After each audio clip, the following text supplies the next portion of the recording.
Hello, everybody. Welcome on in. Good to have you.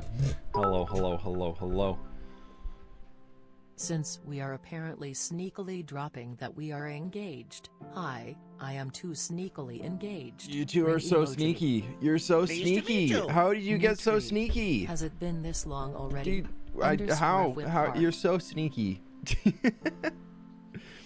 Hi, everybody. Welcome on in. Good to have y'all out here. Hi. Happy Wednesday, y'all. Hellos, welcomes. Good to have yous. Mel, thank you for the 4 years. I really appreciate that. Frenchman, thank you for the biddies. Self, thank you for the biddies. Frenchman, thank you for the extra biddies. Anima, thank you for the 67 months. I won't do the thing. And who else am I missing? Ready Skate, thank you so much for the 30 months. I do appreciate you. And Valentine, thank you for the 19 months. Thank y'all so very much. I appreciate it. How we doing today? Welcome on in. Play a horror map? I don't really do horror maps, I'll be honest. Ain't my thing. It's not for me. I saw Husky today and it ignored me completely. Sounds like you saw true Husky. Hope y'all are doing well out there. My friends over on the YouTube side, do me a solid and click the little like button. It helps me out a ton. I really do appreciate you. Hello. Welcomes. So today we are going to be digging. We got a lot of stuff to dig because we're finally expanding Tough Hall a little bit. I want to get another portal set up there, and to do the nether portal I need a bit in a building. I'm not just throwing a portal in for the sake of throwing a portal in. So we're gonna see how it goes. Akunda, thank you so much for the bits, my dude. I appreciate you. Thank you. Pleased to meet you. Thank you, everybody jumping in on the hype train. Off my like. Time to work. Have a great stream. Miss Scooby, thank you for the 31 months. Good luck at the work day. Hopefully it goes by quickly for you. Hello, everybody. Love your content. Thanks, Ghost Raven. Welcome on in. How you doing? Pooch, how we doing? City built is by me. Welcome on in. Proof Kestrel, hello. Lulu Goblin, how we doing? Next, what's going on? Cams, hi. Ghost Ones, hello. Biddy Ease, fWhip Heart. Biddies, thank you for the 200 biddies, Soph. I really appreciate you. I'll never get how streamers beat the Minecraft phase. Not only streamers beat the Minecraft phase, my dude, a lot of people do. But it's all about finding the way that the game appeals to you long term, and for some people that might just be redoing the start of the game forever and ever, and then they might get into speedrunning, or they might just get into building a cool base. But if you like to get in because you like to build a base, what if instead of starting a new world after 2 weeks, you just leave all your stuff behind and move 2,000 blocks to the west or something like that, you know? And you're still in the same world. Why I say it like that? What, you don't like your biddies? Dream time. fWhip cozy, the nerds are cute. fWhip woo fWhip cool. Manolin, thank you so much for the 31 months. I appreciate you. Thank you. Hope you're doing well. Thank you everybody for jumping in the hype train. Good morning, Minotartus. Welcome on in. Good morning. Luis, hello. Please no need to spam, my dude. You check the path interior one of these days? Oh yeah, Christian, I'm sorry. I've been putting that off. I will make a note to do it this afternoon.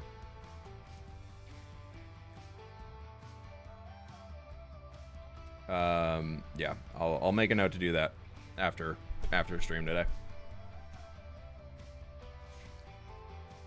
Biddies, it's so true. There's nothing wrong with playing Minecraft for 2 weeks and coming back in the future. Yeah, I think a lot of people who make that comment are more like, man, I don't want to keep quitting my world, but I don't know what to do after, so I quit and I restart. And I feel like that is where you gotta be a little creative on what do you actually enjoy about the game. Figure out how you can do that. Isn't too hot.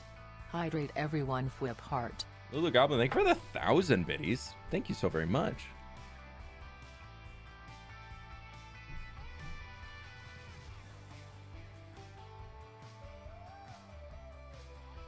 What am I thinking? I don't know what I'm thinking. I'm thinking we gotta dig. That's what I'm thinking. I've already set up shulker boxes. I've already set up the beacon. What we are digging out is all of this. No, that's wrong key. All of this needs to be dug. So we're gonna do a little bit of stuff. We got all this to go. If we get all that stuff torn down, I also want to basically just like clear cut it kind of across here too, just to work into what it is. Brain off dig time. Exactly. How we doing, Bars?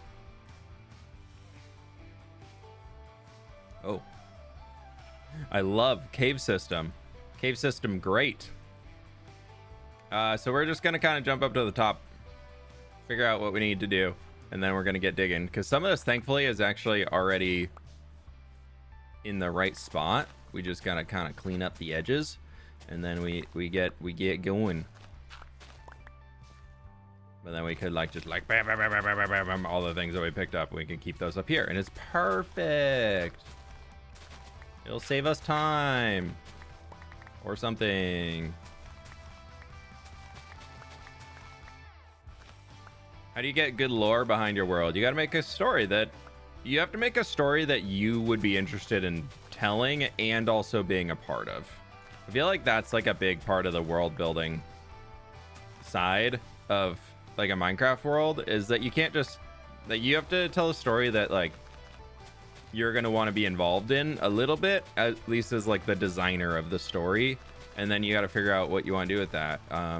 For me, I don't like to go too crazy on world lore or anything like that. The world lore that I like to do is literally just, this civilization exists here, and they basically has an excuse to build a dwarven civilization. So we're building the lore around the dwarves because I wanted to make a dwarven civilization. So that's like the entirety of it I have there. But when you do that enough and then you have different civilizations, then it gets into a point of where you're like, okay, now I got all these dudes around the world that are looking super cool and they're super fun to have. And now how the heck do I make it sound like they actually fit together? That's the part that I'm at now, but it's taken years to get here. It really started with just, you know what, I want to build this. This sounds fun. You know what, I want to build this. This sounds fun. And now we are up to where we're at now. So it just kind of keeps on going, you know. Also, I'm not digging out all the way around to where we have, like, where it merges up to there. There's still gonna be like a little empty gap. I don't even think I'm gonna be doing the mountains in this for this expansion here. I really just want to get the first buildings in for the city, and then we can figure out the landscape behind, because I hadn't really fully finished it yet. Vale, thank you so much for the 8 months. I appreciate you. How does lore not get boring when you play solo? I mean, for me, I'm in this to build a world, and playing solo means that I gotta make all the decisions of the world that I'm building. And also, it does help for me that I do get to share it with you all as a content creator. Like, that's definitely part of it. But oh sheep, I'm so sorry. So I mean, that's definitely something to take into account too, for like my situation at least. But I think a lot of people do play in world solo to see, and they've played in their worlds for years and all that stuff. Like, that's kind of the same thing as if you, like, for an author or an artist, is they're writing their story for them, or it's a story that they want to tell and share with others, but ultimately they're still making it themselves. I think it's kind of the difference of Minecraft as an art form and Minecraft as a video game, is when you get into there. And it can be both at the same time. It's just, it's like, it can be like 50-50, it can be 70-30, of like very much video game to not so much art form, versus very much art form, not so much video game. All of that sort of stuff. It really just comes down to how you want to look at it and how you want to engage with the game. Yeah, purple is just the concrete. It's the shape of the mountain. I haven't textured it yet. And the cyan here is also the shape of this building. I haven't textured it yet. I've been working on them. You'll start to see some of the details come in as we dig this space out. So I've been doing some. So after we finish the digging, if we're still in it, depending on how long this takes, per the title of Tough Haul, I need tough. And I need copper. It's amazing. I actually really want to go find a new trial chamber soon and just absolutely demolish it for all of the copper. But we're almost done with ours, so we just gotta finish that, then we can go and destroy the next one. Booch, thank you so much for the biddies. Y'all still are just keeping this hype train chugging. YouTube friends, click the like button if you have not already. It helps me out a ton. We got almost 600 people in here, and we're at 200 likes right now, so do me a solid. Thank you, thank you, thank you.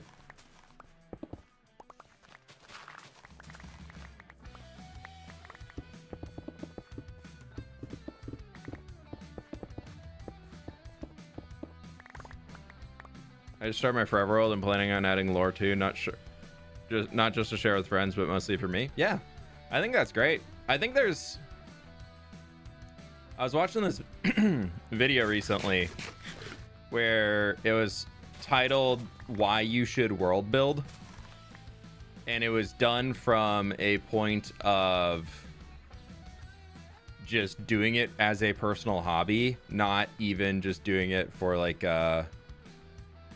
I guess the inside of these I'm not going to be hollowing out, so they're fine to just kind of leave as is. But it was talking about doing world building and creating a world yourself as if you're gonna like write a fantasy novel, or even just like if you like to doodle and draw, like having all your doodles and drawings having like reoccurring characters and that type of stuff, or even like you could take it in Minecraft of just creating a world.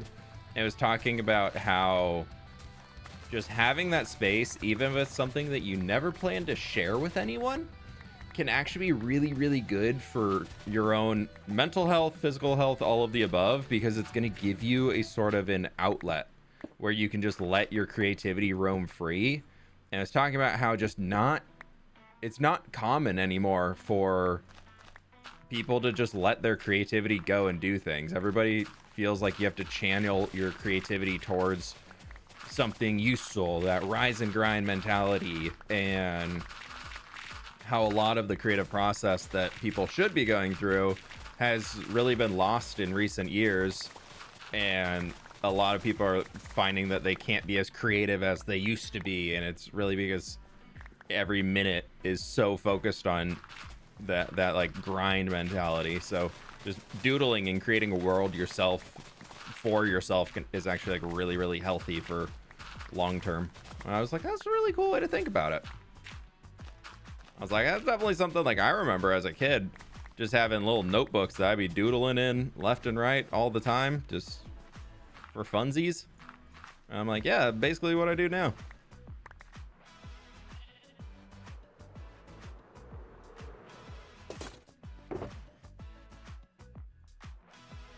Well, that wool, I'm just gonna kind of drop those over there. We don't need any of them.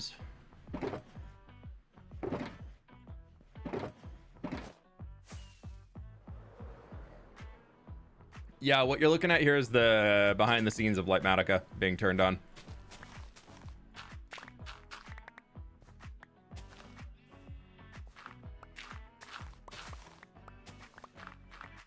Red basically means a block is supposed to be there, but there is no block there.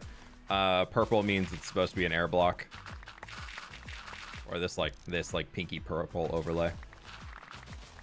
You have any cool ideas for space builds? I don't tend to do too many space builds. We kind of are gonna have some airshipy, spaceshipy type things in the cyberpunk city, so I've got some stuff for that. And what I've had a lot of fun with is I'm taking random fish, like IRL pictures of fish. I teased one in last stream, and turning those into spaceships. So we already have in the cyberpunk city, we already have a big bottom feeder, like a catfish of sorts, that is docked at the city currently. I've designed another one that was themed around a salmon, just like a little guy. And then the one that I teased on Wednesday was themed after like a barracuda or something along those lines. And it's been super fun just to take something that like, could fish exist in space? Probably not. But at the same time, also like fish swim through water.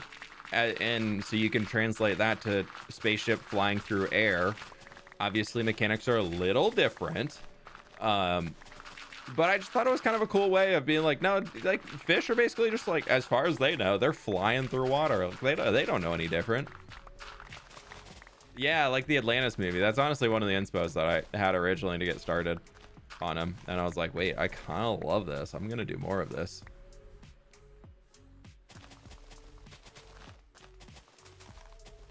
I started putting just a few trees up here. Just to dot around to get myself some better perspective for the heights of the buildings that I was doing. I just wanted a few trees. And it's, I like where it's going.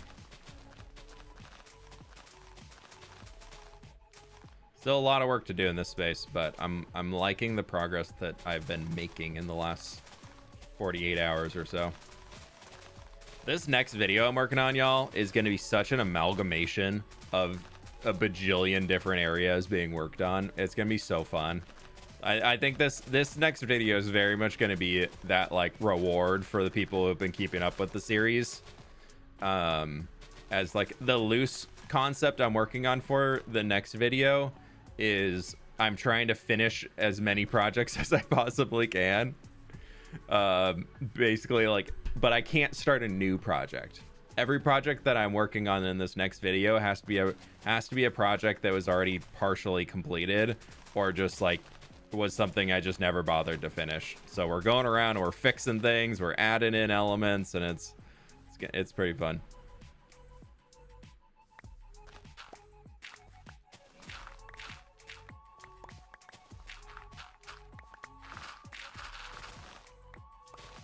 Fish in space.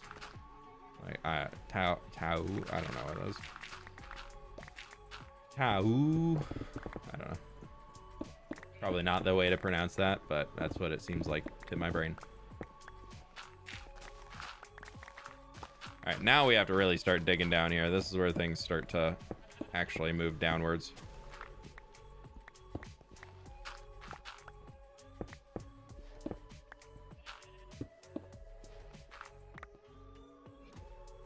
These are actually submerged.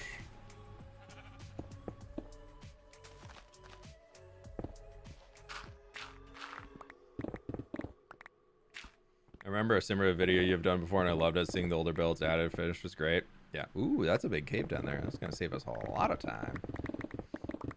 Yeah, I've been fed up with so many things in my world, just slowly adding up to the list of I gotta do that later. We're finally embodying future fWhip. And so far, I don't like past fWhip currently. Hate that guy.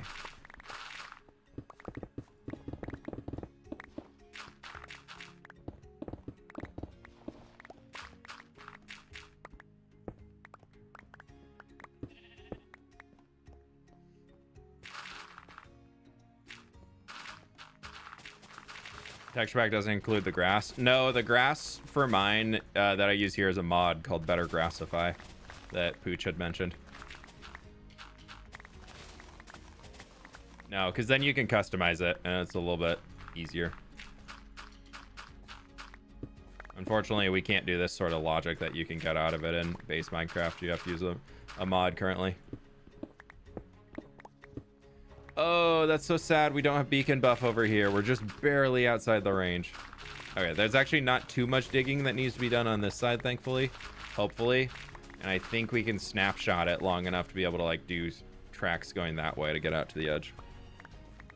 So it should be fine.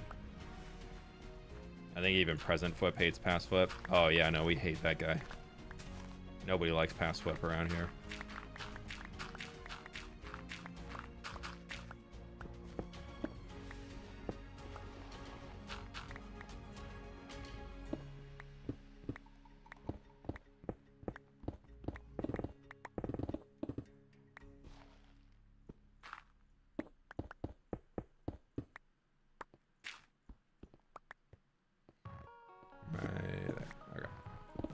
I'd probably sleep before we get any spookies. Hey GG, how we doing? It's almost like a spring clean, but instead you go around your world and fix up and finish bits and bobs. That's kind of what it was. It started with me being like, all right, I need to fix this dang wither skeleton farm, dude. I can't put this off any longer. This thing is so busted.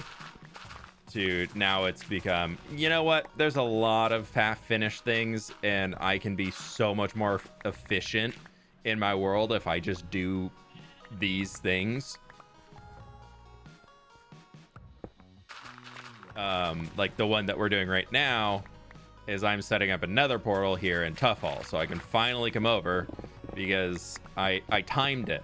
I timed it yesterday. It actually, anybody want to guess? Pleased to meet you. Via Elytra, Thank you for how the long it amazing takes? content, fWhip. Your builds are the inspiration to improve on mine. Sylvaf, I believe. Thank you so much for the 2 months, my dude. I appreciate it. Thank you. Glad you enjoyed the build so much. But yeah, anybody want to guess how long it takes to get from my starter house there to here with Elytra to get into the copper storage? It's 1,300 blocks. 1,000, basically a straight line, 1,300 blocks with Elytra. 5.5 minutes. Oh god, I hope it's not that. No, but I did time it yesterday.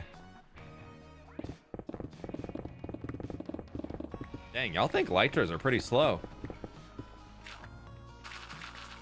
6 minutes? Well, so far, Little Faith is the closest, I will say.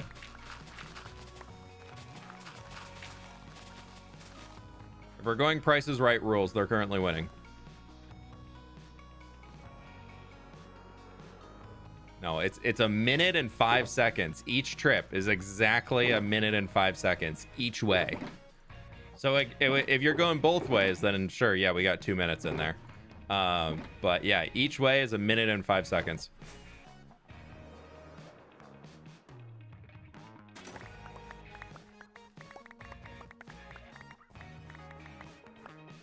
So I realized, and then I looked into it, I counted over the last 200 or 300 days in this world, I've made the trip over 50 times, flying back and forth. I looked at old video footage, back in there 50 times.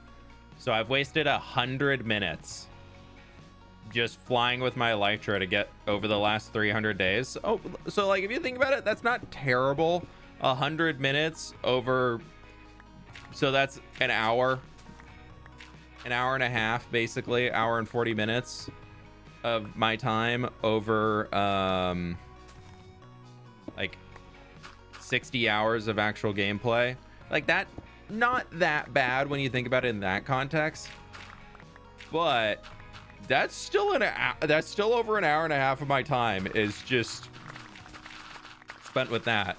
So then I timed it in a creative copy, and if I remove the flight and I use the nether, I can cut that trip, including your portal teleportation time. So technically I can make it even faster if I used a minecart rail or something like that. But now I've got it down to 20 seconds by going into from starter house into the nether, out here into there is 20 seconds versus a minute and 5 seconds. So we're saving 40 seconds each way. Each time I need to come out here, I'm like, oh, that's going to be so good. How do you deal with tons of piglins coming through in other portals? Yeah, there's never that many. They wander around and they despawn. There's no blocks for them to pick up or anything like that, so it's usually fine. I've never had a huge issue with it, or if there's ever like more than 5, I just kill them. I don't AFK in this world, so that's not a huge problem. I feel like the piglins in nether portals typically is a problem for people who AFK or people who just like really exist in their one base only, where I'm like moving around the world constantly. So I don't tend to have too many issues with them, to be honest. For some reason, I think your name is fWhip with 2 syllables. I mean, you can say that if you want to. That's fine. It'll get my attention. Especially just keep yelling at your computer right now.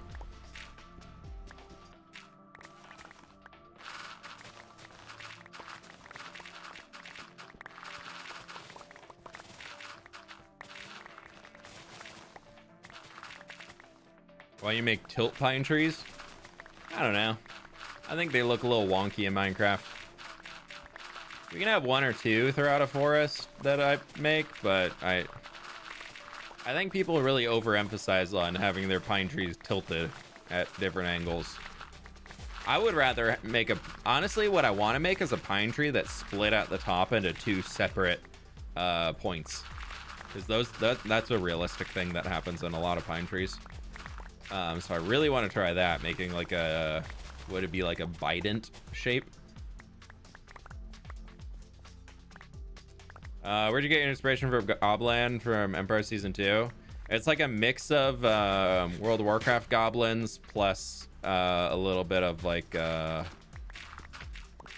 very much World of Warcraft goblins, but rooted more into being like a almost Lord of the Rings orcish tents as like the main basis.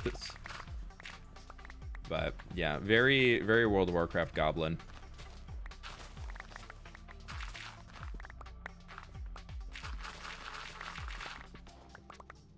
All right, let's go place all these grass blocks I have down. Does this game work on mobile? Yes, there is mobile Minecraft. Looking for Bedrock Edition. So I'm playing on Java, but Bedrock works on mobile.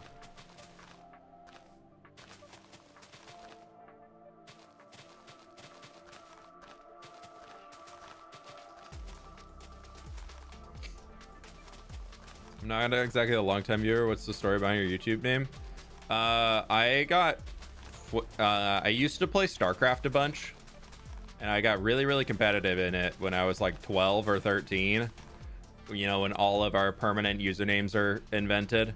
And I was looking at the top leaderboard one day because I wanted to change my account because I didn't like my previous name that I had. So I was like, this is too childish. I was looking at the top accounts and leaderboards and everything on StarCraft back in the day, and everybody was just like a single random word for their name. Like it was just like a random word was their name, and I was like, that's cool. And for some reason, Whip popped into my head of me as a kid being like, this sounds so cool. And then I made it, and somebody else thought it sounded so cool, and the username was taken, so I couldn't get the username. And that was really in the era where everybody was calling everything a fail. And that gave birth to fWhip. And then that has since been shortened to just fWhip. So that's the roundabout way that I got to fWhip.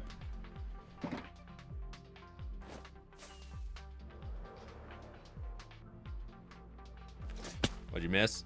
We dug from about there to down here. We're about to hit the first cave. I just beat my World of Warcraft addiction. Been clear of that game for 6 months now. Real proud moment. Do feel like starting a hardcore character, but I should not. Yeah, I mean, but Classic Plus might get announced, and then like we can all jump back in. And I'm with you though. I haven't played WoW since War Within Season 1. I like to jump in for new expansions, but I used to be way too addicted to that game. I need to stop that. That's one of those games where I can only play WoW and have fun with it if I'm playing it very competitively, because that's like where my brain is so wired from the hours and hours and hours that I've put into it already since I played a long time ago. And so whenever I like think about playing, I'm like, well, if I'm gonna play, then I gotta like really be playing the game, and like my brain is so like wired to play it super competitively that I don't have fun playing casually, and I just can't do it. And or if I say I'm gonna play casually, over time I'm just gonna be slowly inching towards that more competitive side. And yeah, if you want something that kind of scratches the itch and is a lot less time commitment, if you like Mythic Plus dungeons in WoW, check out Fellowship. It's a seasonal based game that is a small indie studio, but it's a really cool game. But if you also need to just like full cut that out, I totally see you on that. No, I'm very happy that I miss playing WoW for the community in the game. I don't really miss playing for the gameplay. Like I can get that type of gameplay in other games, and I also just like don't care to be like that super sweaty in gaming anymore. Pleased to meet you. Fleet Admiral Fox, thank you so much for becoming a mega fan, my dude. I really appreciate all the support recently. I hope you're doing well. Thank you, thank you, thank you. Who's that with the 2 anonymous gift subs? Thank you so very much. I appreciate you.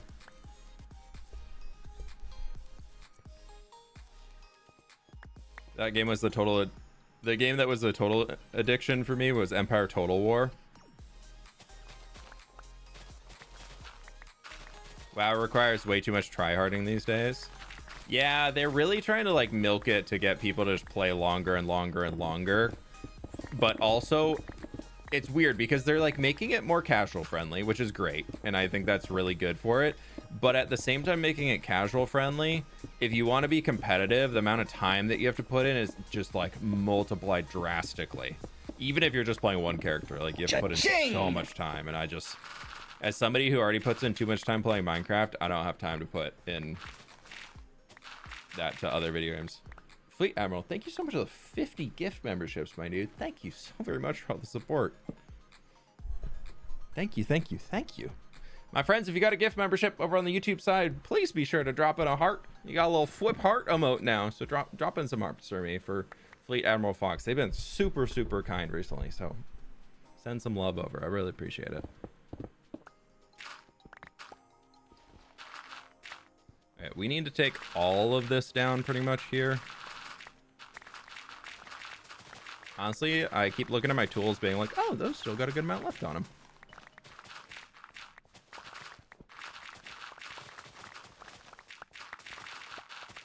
Really miss playing Skyrim, but it got so repetitive.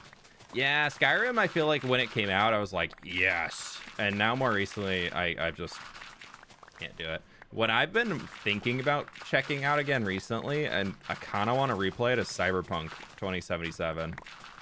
I'll be honest, that I think Cyberpunk 2077, in like its latest form with Phantom Liberty and all that stuff, I think is a top 10 game for me. Like, no joke at all. It's very much very, very not family friendly. This is not a game for children at all. But oh my gosh, dude, I think it's the green. No, that's green concrete. I haven't textured the buildings here. They're all just big blobs of concrete. I just know the shape that they're going to be in. But that's the RPG that I keep wanting to go back and check out again. I feel like I'm going to do that one of these days.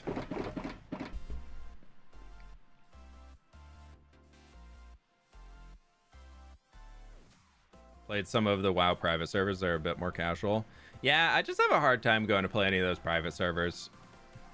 Because if it's a game that I'm going to put a lot of hours into to like make a character that I'm going to gear up, if there's any chance of it being shut down, like private servers being pleased to meet you shut down recently, I just like my desire to be on there is not at all.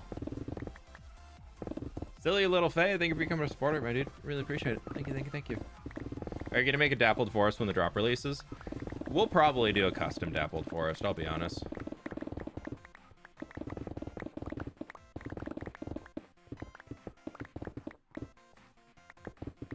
But we'll see. Have you seen the Cyberpunk anime? Yeah, that's actually what got me to buy the game. I watched the Cyberpunk Edge Runners and I was like, oh, this is a cool world. And then I was like, oh my gosh, wait, this is based off the video game, like the world. I'm like, oh, we'll go check that out. So they got me, dude. I got marketed so hard and it worked. Now it's one of my favorite games. Now I know Cyberpunk 2 is pretty far down the road probably, but oof, I'm excited for it. So excited for the Dappled Forest update. Yeah, I'm curious. Do you all think it's feature complete? Or do you think when they get back from summer holidays, there's going to be some new snapshots with new things coming for the Dappled Forest? Because I'll be honest, like, this is already a massive drop, but it seems so early to be feature complete.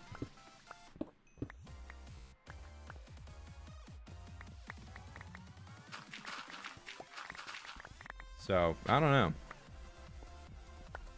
Yeah, Faith, I definitely see you on that. Like, all my WoW characters are still the original ones that I made way back in the day. So if I'm ever playing, my My hunter is my hunter and my paladin are my longest two I've ever played in WoW, and they've existed since vanilla WoW.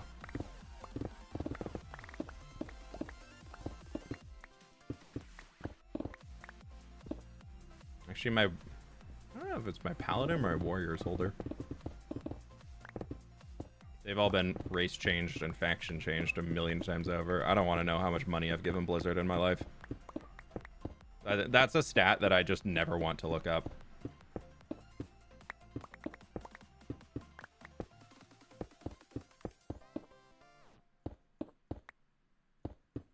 One of those things is just best left unknown.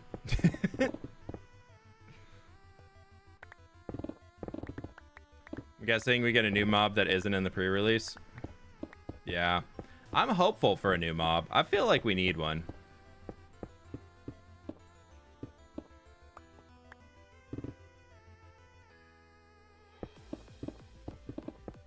I feel like a new mob that has like an interesting mechanic that is worth using for something. Whatever that something might be can be determined. But like, it doesn't need to be like something that you like fight to get a mob drop or anything like that. But I think it could be something that would work similar to like a sniffer, where it just helps you get a material. Obviously not like the sniffing process. We don't need another thing that sniffs. We already have sniffers to sniff. We don't need a second sniff. Well, I guess we have snifferish too, so we don't need a third sniff. We already have two excellent sniff based things.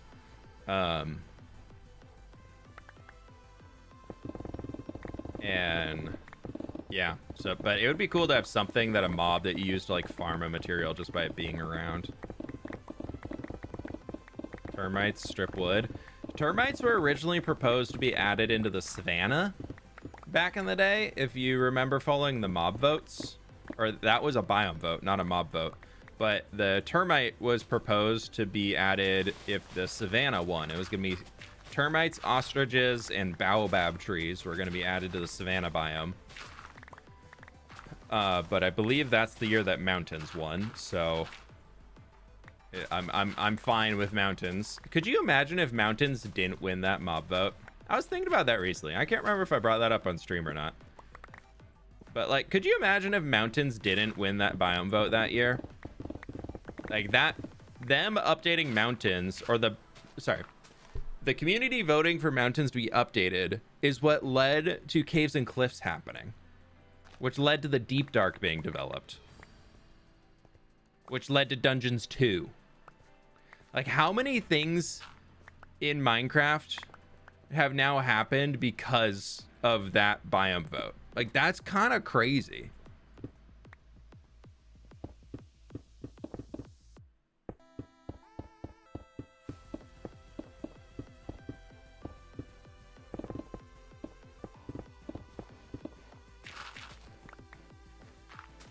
Like, I wonder if they would have done caves and cliffs at some point anyways, probably just like would later. But like, I feel like it would be impossible for mountains to lose. It wasn't that big of a winner. Like, it wasn't like a blowout of the water 80-10-10. It was like they won like 60% of the vote. Maybe, I think it was. Like, it was definitely a decisive victory, but it wasn't like a surefire. Yeah, pre-dream rigging the votes.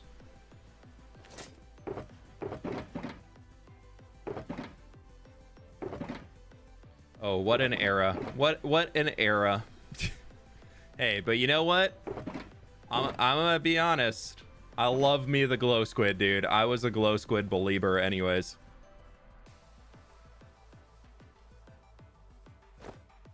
Y'all can say what you want about the glow squid, but that thing's great. It's so nice.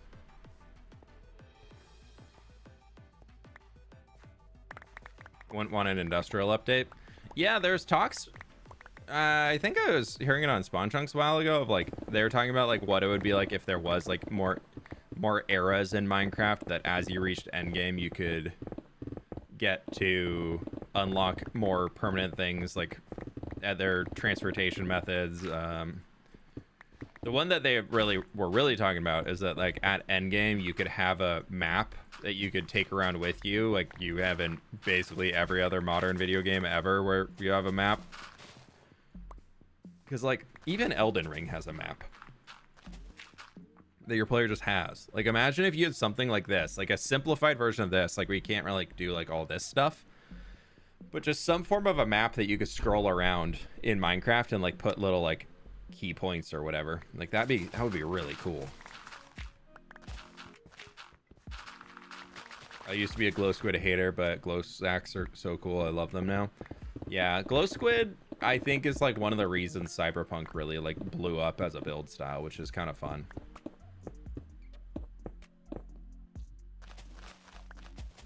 And I do love me some Cyberpunk building.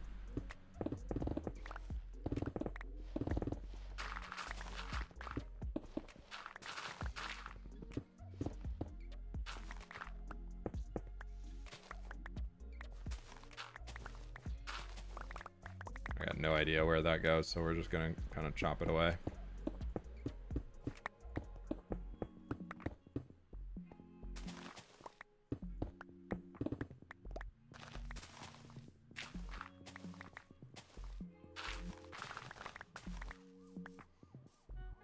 Just joined. What are we working on? We are in Tough Hall digging away a new part where we're gonna throw the city in.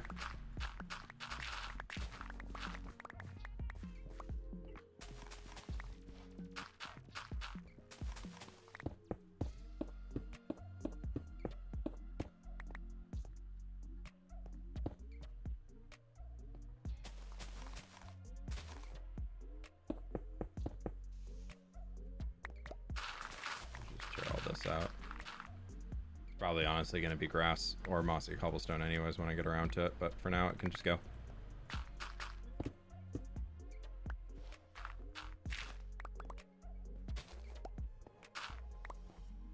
a lot harder to see through all the concretes than it is like a textured build. That's kind of crazy. What about the harbor path? We're still working on it. It's not quite ready yet.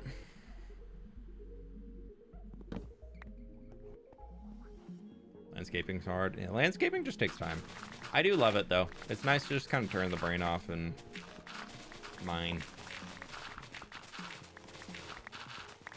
YouTube friends, do me a solid and click the like button if you can. I very much do appreciate it. Thank you, thank you, thank you, thank you.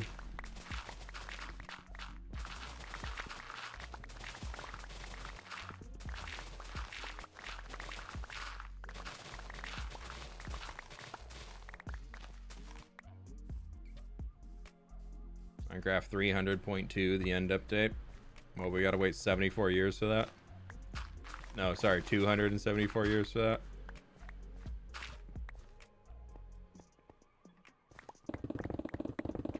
And then they'll finally be like, this is the final update. The end.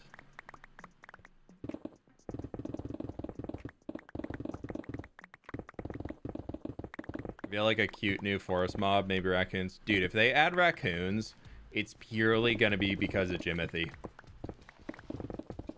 Even if it was like already planned before the Jimothy hype, the community will only see raccoons being added as, and if they don't add one that's Jimothy shaped, the community will be so mad.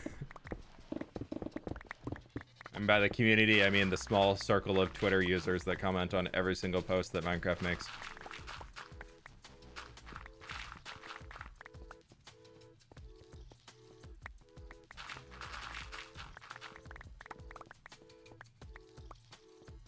Who's Jimothy? He's a raccoon that's pretty famous right now in Seattle.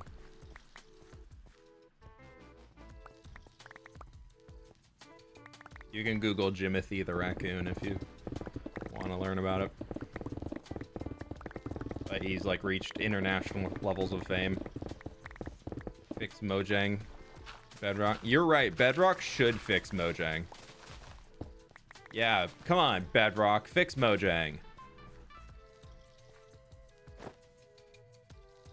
We don't count them as the Minecraft community. Oh, but they love to say they're the entire community.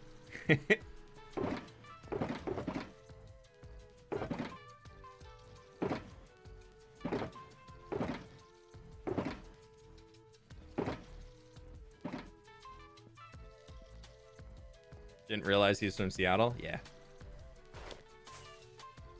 No, Jimothy was here, was famous here for weeks before he went viral.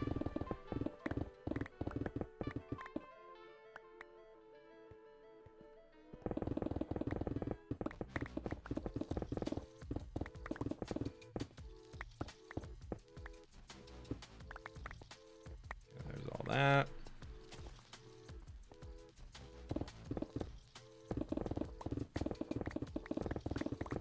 I think this is about where my beacon range ends. So if we draw a line directly straight across here, and then we just like go the other direction, perpendicular, as you might say.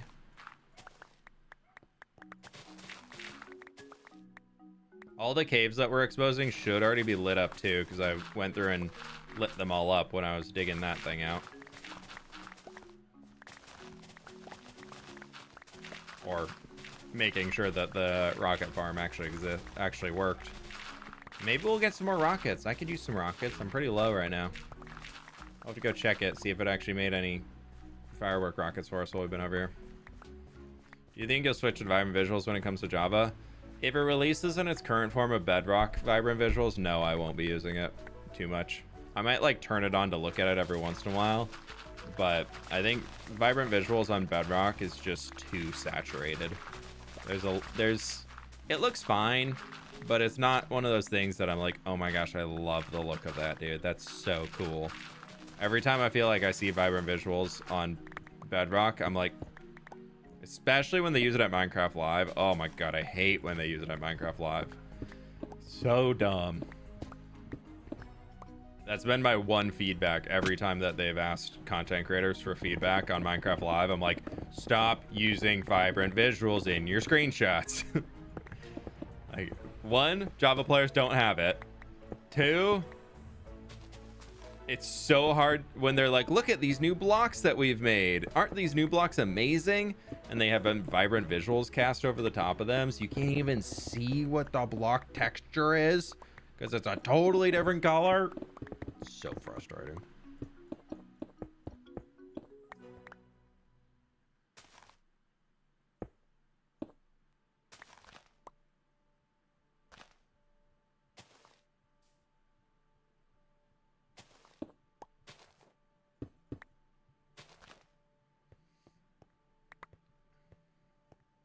Yeah, shovel should be good until we're through the next. We're doing mostly stone mining for now.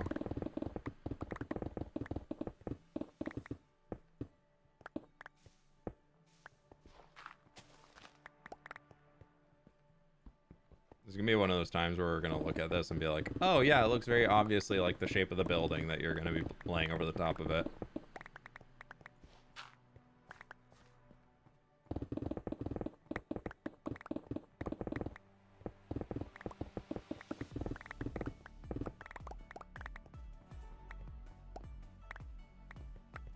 A lot of the light colors like white look more cream to me with Vibrant Visuals. Wouldn't be able to play with it. It would stress me out. Yeah. I think it looks fine when everything is a little bit more saturated. It like your eyes will normalize and it'll look fine. But when you're looking at something saturated and not saturated, the saturated stuff looks very saturated. So it'll be interesting to see what they do long term with it. My guess is they basically released it on Bedrock, then said, okay, cool, this works enough. Like, there's still some hiccups with it. There's still some Bedrockers who are very unhappy with little things about it. But it worked enough for the Bedrock team, which I really hate saying this, but it seems like the seniority level, like, once they're, like, good at their job, to like a certain extent, they move to the Java team.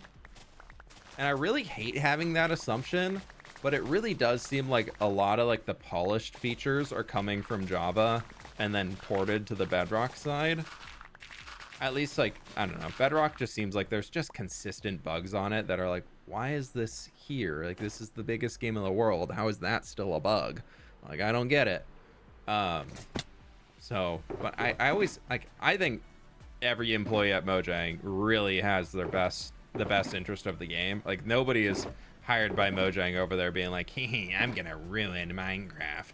Like, that's not why they get into it. So I don't know. It's a weird one. Let's just change this guy now. Let's find a change.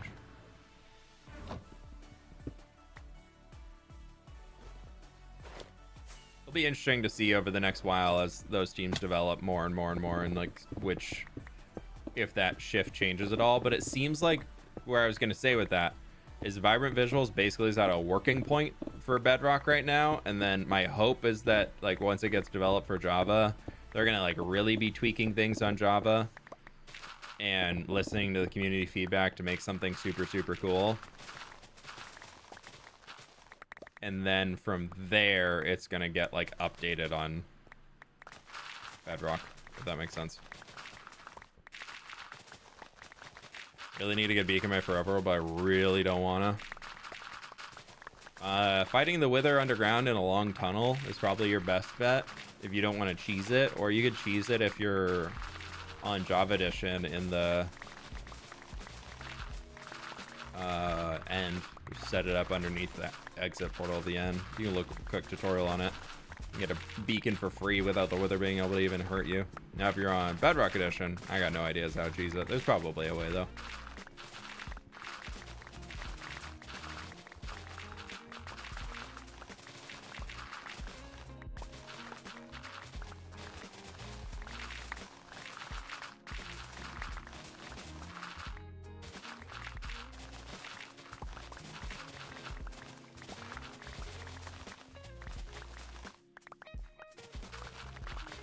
I'm gonna be honest. Be real honest right here. This is a lot more space to dig out than I thought it was. Yeah, we are chugging along.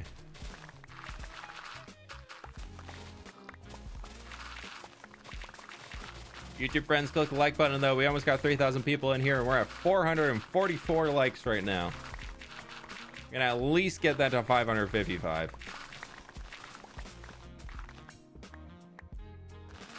How's the digging today? Honestly, really nice. I don't know about y'all, but this is... I was talking with Mog about it over the weekend, and he was like, no, dude, one of my favorite things to do in Minecraft is just dig dirt. I was like, yeah, honestly, same. Like, I love just booting up my stream or just logging in and having a digging project.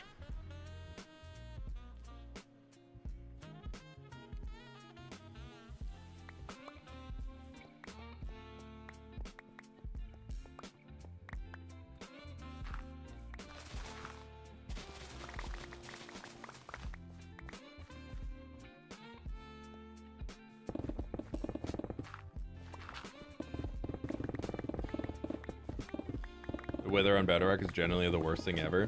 I love that whoever developed it on Bedrock just said, you know what? It should also spawn Wither skeletons.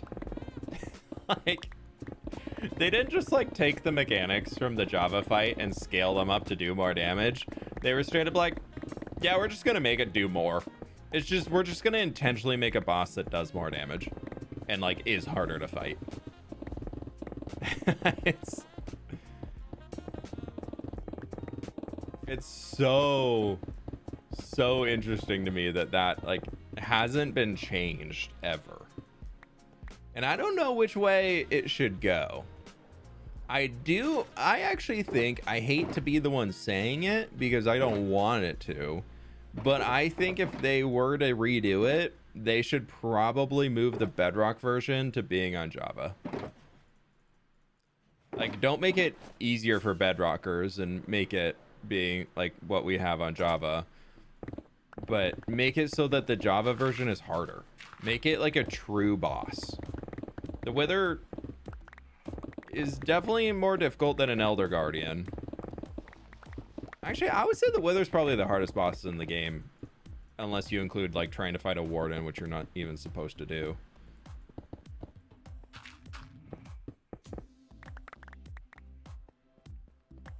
But it would be interesting to see. Yeah, the Wither on Java Edition is an absolute joke. That thing is just a wet noodle, dude. I mean, you can still get caught out by it. Like, you can still take damage. Like, Wither 2 does a lot of damage, but... Smite 5 Axe, and you can kill the thing in like 10 hits. Nice to meet you. Hi fWhip. Happy chill diggy day. Secret Unknown, thank you for the 14 months. Hope you're doing well.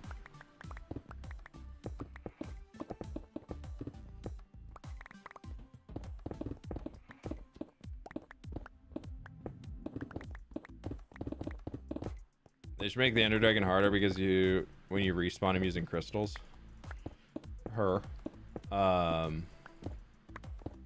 Canonically, it's a her. But, yeah, I don't know. It would be kind of interesting if the dragon fight got more difficult as it progressed. I think it could also be cool if each time, I know there's some data packs for it, but each time that you kill the Ender Dragon, a new egg spawns. I think that could be kind of a cool thing to do, so it's not just the one dragon egg. They already respawned the obsidian pillars, and they already respawned the whatchamacallits.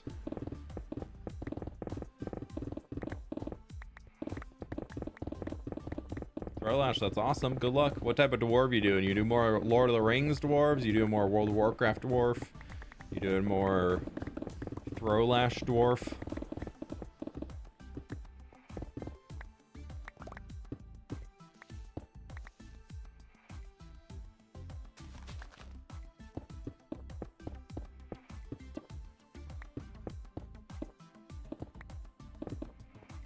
Where's the dragon egg in this world? I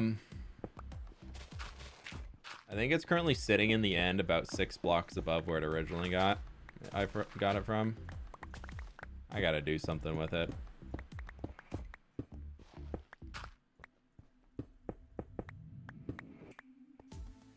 I really should do something with it.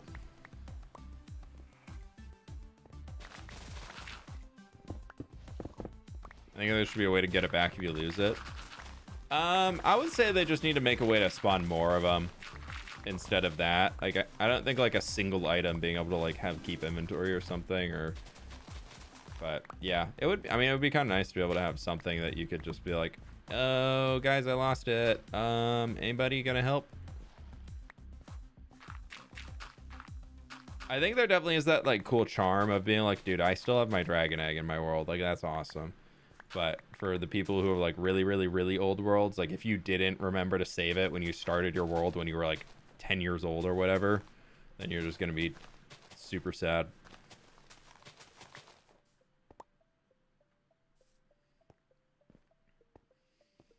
Oh, progress. Another layer down. Hashtag mom. Yeah, we'll probably put it in the mom.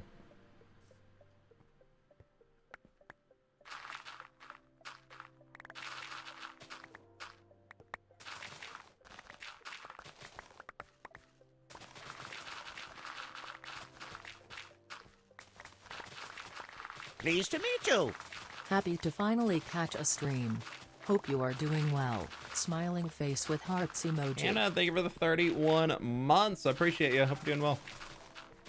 I'm having a pretty good day so far.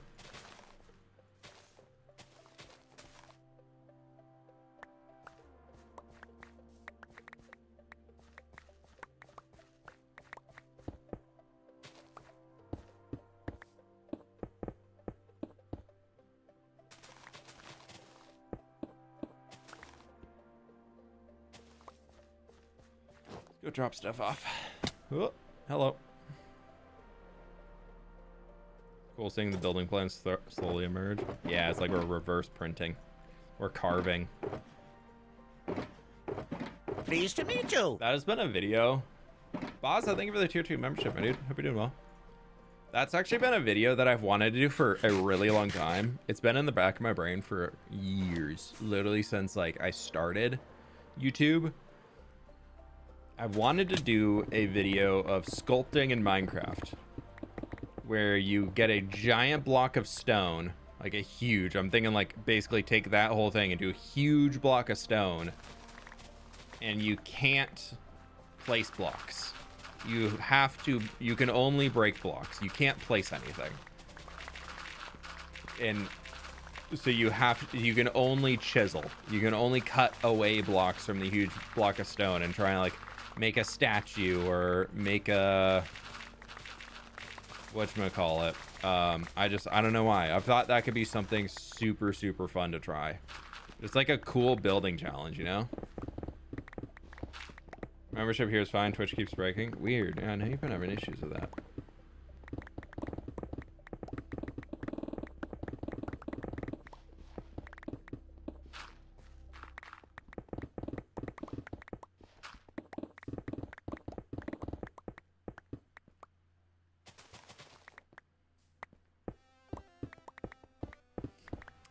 Dwarves are a mix of WoW, Lord of the Rings, and Warhammer. Made Thunderbrew Distillery. That was your starter base. Nice.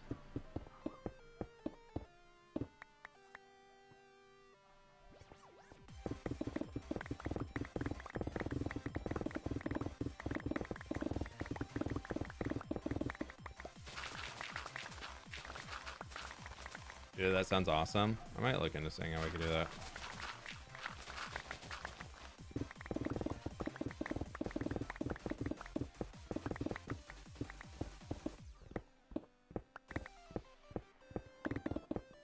How long did it take you to get the blue axolotl? I can't remember exact hours. It was a good amount of time though. Like I think we had 600 axolotls by the time we got the blue one. If I remember correct.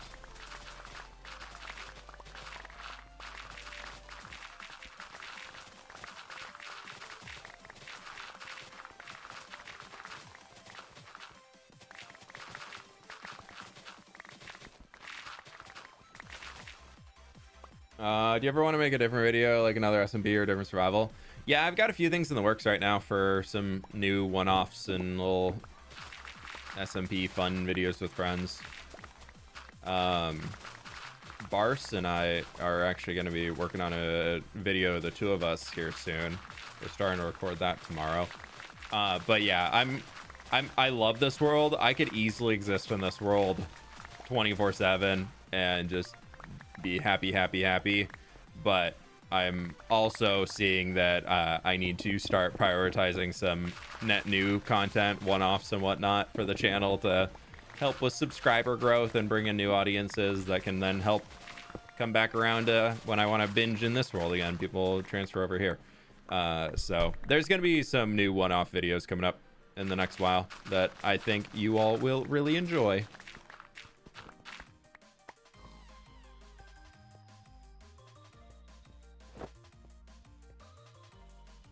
Yeah, we're working on digging this out so that we can get another portal inside that tower.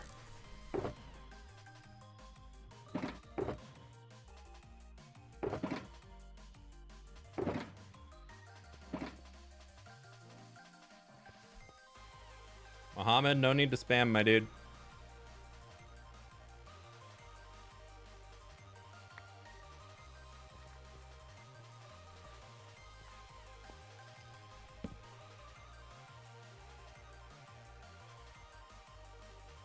You have that much time? There's something wrong?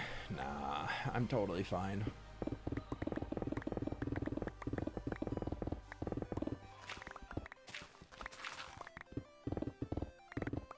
All for another portal. Yep. Well, eventually the middle is going to be filled in with city buildings and everything, but if I want to get it to be part of a thumbnail, I can't just like dig a rectangle down and put it in the ground, because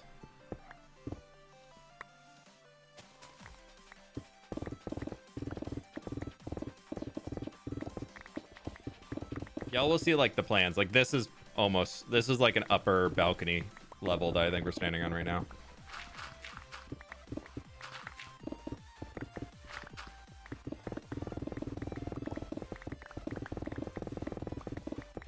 How dense will this city be? It's gonna be very inspired by Dornogal from World of Warcraft, so it's actually gonna be pretty open concept. There's gonna be a lot of like planters and very non-stereotypical dwarven is kind of what I'm going for, which will be funny. to pull off, but I want like the dwarven houses, but then everything being very overgrown and very much like open outdoor spaces. That's like a lot of people are like, well, why don't you put your dwarves in your mountain? Like a dwarven cities have to be underground. I'm like, no, they don't. Not all dwarves live underground. And people will tell me that live under a rock.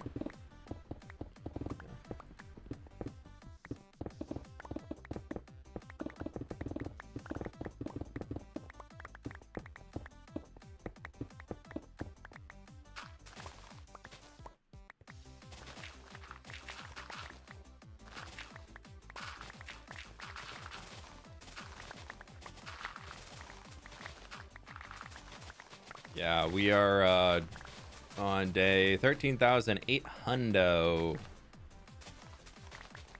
We're less than 200 days off 14,000. I'll be honest though, the more days you get in the world, the less days actually matter.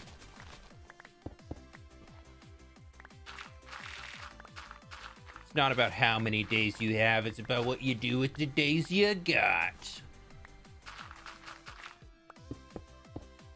Was that like cool guy motivational like explosions behind you as you're saying it? That was about as much as I could muster.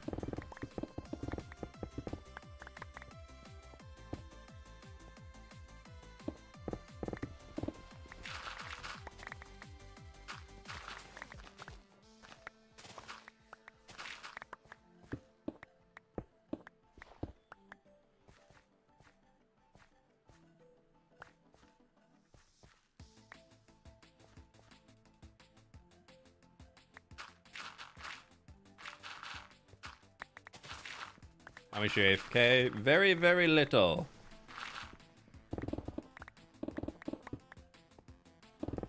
I would say that I don't AFK at all, but that's not quite true. Like I will AFK if I like really need stuff, but it'll be in like an hour stint at most, like up there if I need it. But I'm maybe like I play in this world probably 40 hours, 50 hours a week. And then on top of that, I maybe AFK like 2 hours. A lot of this world is geared around, all of the farms are geared around like me being present at them and like interacting with them for them to actually work. There's not too many things in here that are just set up for full auto me AFK at do nothing. Also curious on an end portal rebuild. Yeah, we're gonna get an end portal rebuild eventually. I just don't. So we have an end portal up here that we hooked up with a cleaner nether portal exit to be able to get to the swamp, and that is like right about here is the end portal. I believe that is the no, it's up here, right there. So the end portal is like right down there. So we have that one, but I also recently found another one that's actually right here to the south of Tough Hall. So we have one literally right there. So I'm debating on which one I want to actually do. And it might honestly be we'll do both eventually. But I've wanted to do a end portal rebuild. I think that honestly might be something, like if they were to announce the end update, you best believe the next video is getting scrapped and we're doing the end portal rebuild. Like instantly we're doing that. Like stop everything, full send, get ready for giant end projects. And make the way of getting to the end as cool as possible.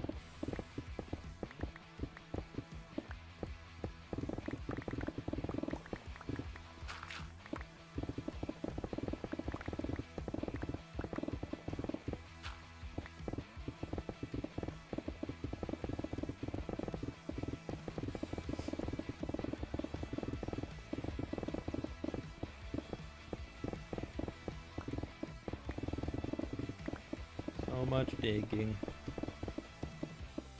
I am fWhip and I'm digging a hole.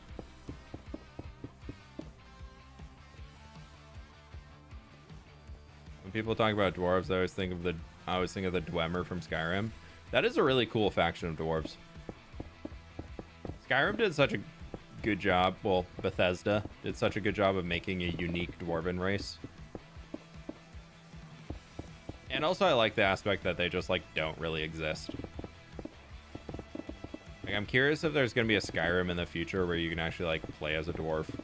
I also did hear somewhere, this probably don't take it with like 100% truth to it, but I read somewhere that they ended up not including dwarves as like a playable race because they didn't have the tech very well implemented to be able to change like the camera height on a character. So that's why all of the races that you can play as in Elder Scrolls games are generally the same height. Like enough that your camera doesn't really have to move too much. So they would have been like a whole new rig and everything to be able to be like a dwarf at like half height. I was like, I don't know how true that is. Because there's all the little goblins and things. So like they have those models that are smaller, but no.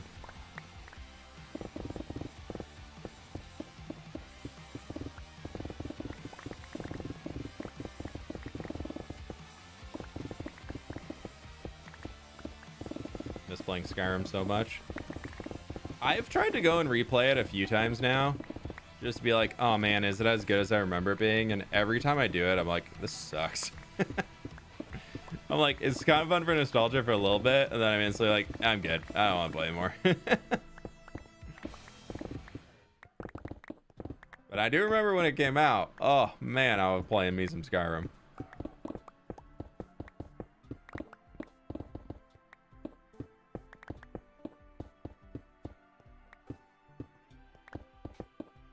We are to the actual nether portal itself now. So that is going to be dug into here.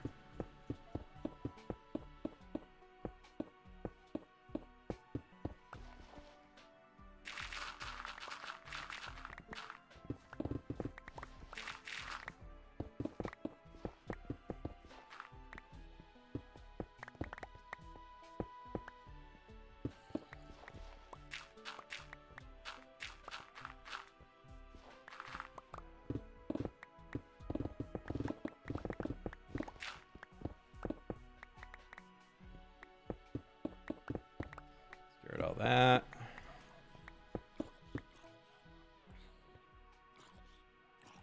I'm gonna drop a torch in here. Pleased to meet you. Been building interiors for my next TP. These are killing me. But payout is massive. Am also facing burnout. How do you deal with that? _fWhip heart.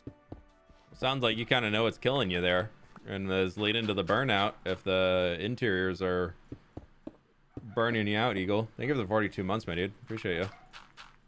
But if you're I think the biggest thing is if you usually burnout is coming from a source. Usually there's a catalyst that's making you feel burned out, and it sounds like you kind of know what that is with there by saying the interiors are killing you. So you either got to just figure out, can I push through, or do I take a break for a while and do something else, and we'll just come back later when I feel like I want to do it. Because that's not every Minecraft project has to be completed as soon as you get to it, you know? Like you can take a break and come back a little later on some things and it'll be totally fine. So I would say maybe look into that, see if it's changing up your workflow, changing up what you're doing, do something else for a while, whatever it might be. You just gotta figure out some other way to engage with things. But thank you for the 42 months. I really appreciate it. Good luck. Good luck on the interior grind. Should do like a town like Venice in the middle of the ocean, but it's sinking. Now that would be cool. I've always wanted to do a Venetian town. World building my own world made me watch way more movies and play more games for the sake of research, less inspiration. Great stuff. Yeah, and I think there's so many different ways you can have world building. My favorite way of world building is subtle world building. So there's very much subtle world building is the one that I only know like the actual term for. I think the other one is like direct world building, or like basically subtle world building is where you yourself as the author, the creator, the artist, whatever it might be, are basically planting seeds and giving little tidbits here and there about what the world might be, but it's really, and you got the answers yourself, but or at least most of the answers, but it's really up to the viewer to interpret what you're trying to share as how things work together and how things interact and all that stuff. And that's where I have a lot of fun. I can kind of build these sets and these pieces and put them all together, and I might have an idea of how something might function, but I'm never going to share that full idea with y'all, because I love to hear people's brain dumps in the comment sections and everything, and being like, oh my god, that's so cool, what if it also did this, or what if it did this and this and this and this. And those types of things are just really fun. Dude, I thought for sure 16 shulker boxes were going to be enough. It ain't enough. What about a floating city? I tend to not do floating cities. I just don't like the giant black shadow that you get underneath one, which I know realistic, sure, but it just, I don't like that underneath a floating city just turns into a mob spawning pit, or you have to go and spawn proof the entire space. Not my fave.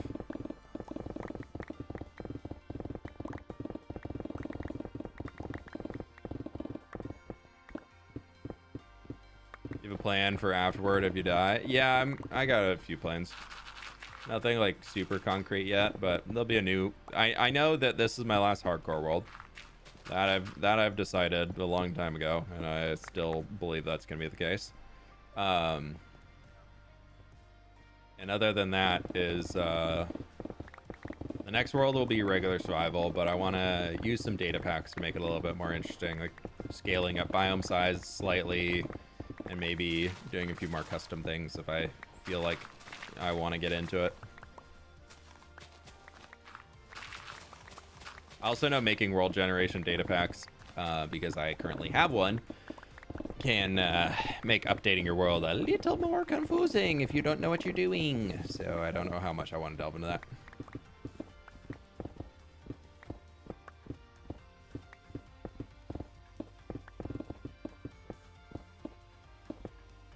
Always want to do a huge ravine city connecting both sides with bridges. Thank you kindly. Me too. Hey, how about make a big goal of making this map into an adventure map with the characters, dialogues, story, etc. You almost finished path, and you can start with a small adventure where the player has to walk through the city doing missions. Honestly, I have thought about that. My actual original plan on that was to see if Lizzie would want to take the finished copy of Path once all the interiors were done, and turn it into a dungeon for misadventures.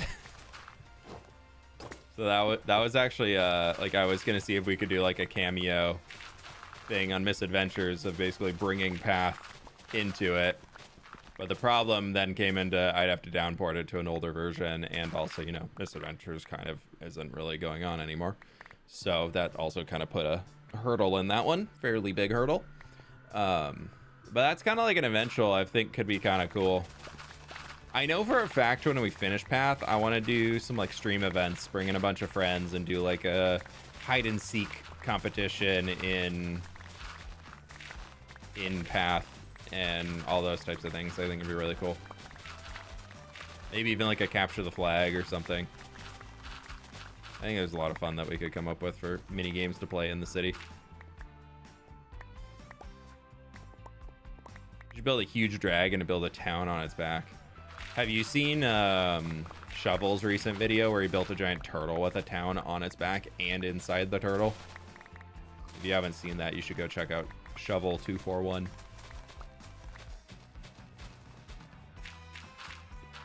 I have wanted to do something like the turtle idea that Shovel used. That is something I've actually wanted to do for a long time. I've always wanted to do a snail. Wanted to do a giant snail with like a mansion on its back, like outside the shell, and then the snail is like what they use to like travel around the world. New mountain. Eventually that mountain will be finished, but for now we're just carving away the front edge of it.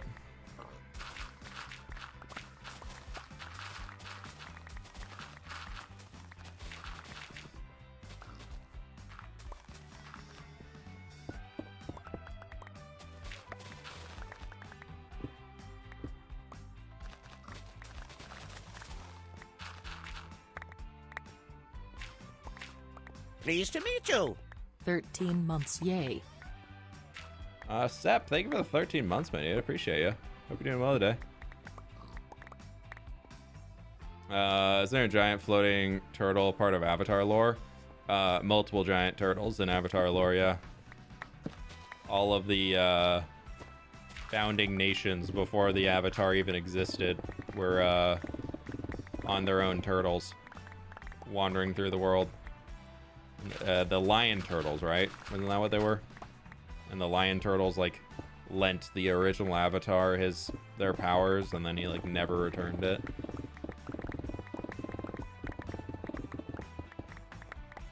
Because there was the two spirits battling.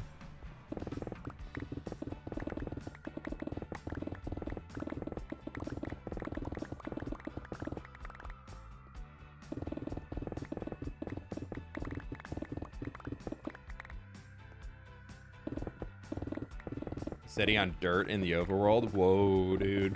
Chill, chill, chill. Too crazy. Too spicy. Less jalapenos on there, please. Can't handle the heat. Have you watched the Odyssey? No, we're going to watch it this weekend, though. We're going to an 8:30 a.m. showing of the Odyssey this weekend.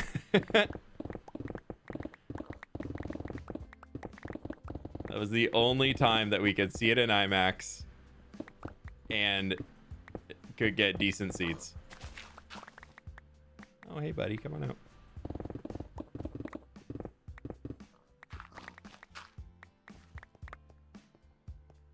People wake up early to see movies. I've never done it this early of a movie. I've done some like 10 or 11 a.m. movies, but I've never done an 8:30 a.m. No, we got a day on Saturday, dude. It's gonna be it's gonna be a long one. We're waking up, going to see the Odyssey. That's our morning. And then we got some other, we're just like back to back to back to back things throughout the entire day. It'll be a really, really fun one, but oof.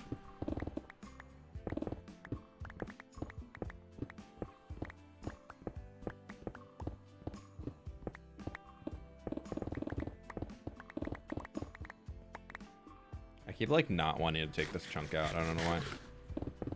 Didn't even know cinemas even open that early. I think they are only doing it because the Odyssey is like such a long film and so many people are trying to see it on IMAX.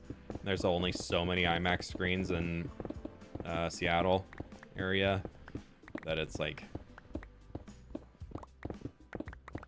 being able to go to it is, I think they're realizing there's a lot more hype for it. So of course the theater will be like, yeah, we can just open earlier and get another showing in per day. Heck yeah. Oh no, we have to ask our employees to show up early so we can make more money. Oh no. Think of the movie theaters.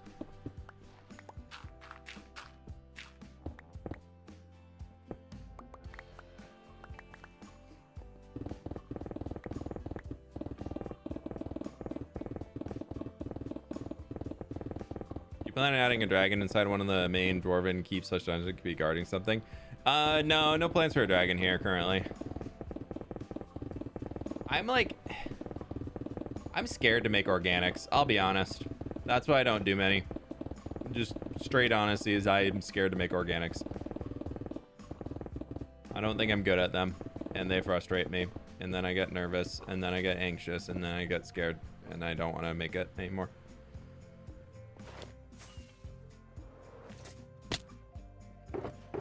Break of the ankles.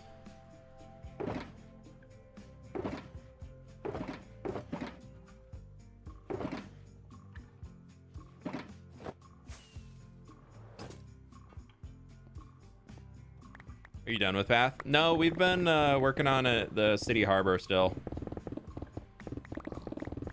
We got a bit left to do on it. We got about 15 buildings left to build in the outer harbor.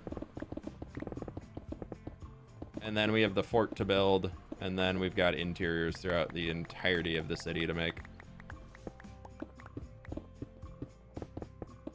That's probably going to take just about as long as it took to build the entire city, so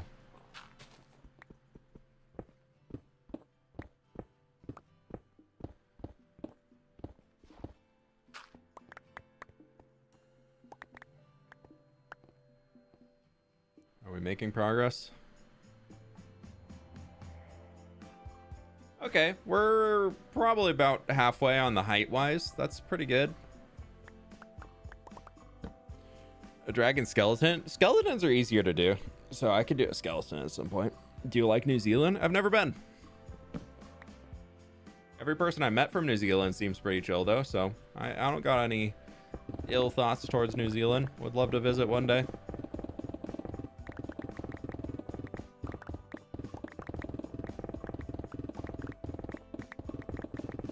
Yeah, we've done a lot of city building in the last few streams. You dread interiors the most? Yeah, I just don't like designing interiors. I need to get through and people in the community have been building the interiors for Path already, which has been extremely helpful so that I can, and then it's also a fun way to be able to include people in the city as like a thank you for being a supporter for a long time. It's fun to be able to put some of y'all's builds into it. So we gotta start doing that as soon as things kind of calm down again, which I know is like a forever. As soon as it calms down. Spoiler alert, calm down don't happen very often. But I would really love to be able to get some more interiors done. I really was enjoying those streams that we're doing. Like I just really need to lock in and be on that, like, really on top of the one a month or whatever it might be.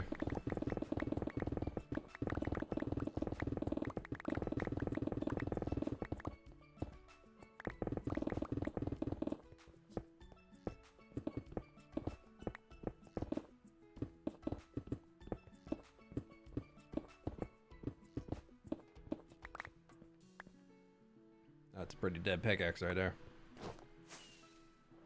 Yep.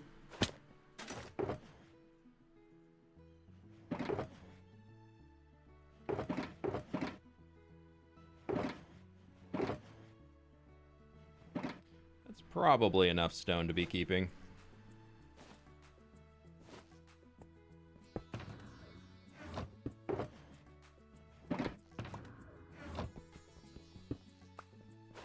What's your favorite part from building? I really like the shaping on structures. I really love coming up with some fun shapes from.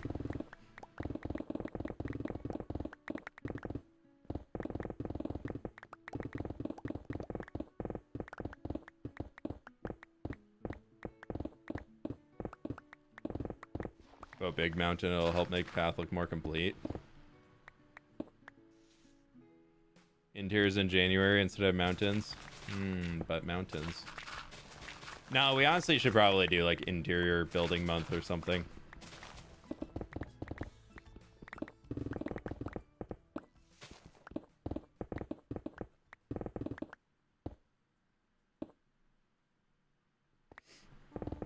It's not a bad idea, to be honest. If we had just an entire month where every live stream is building an interior. As long as we don't pick any spooky ones. We could probably do an interior day. So that could be almost 3 interiors a week. So we could probably for a month we could get close to 10 to 15 interiors done. Depending on like the intensity of resources needed for it.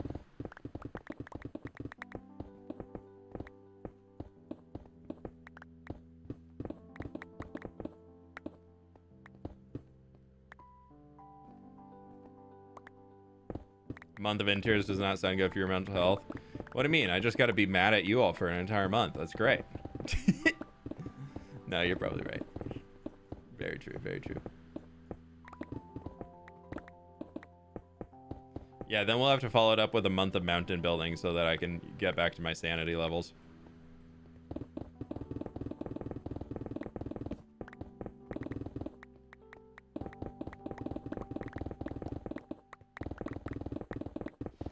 Tips on making big custom trees. Go look at a picture of a tree. Copy what the tree is. Don't copy what you think the tree is.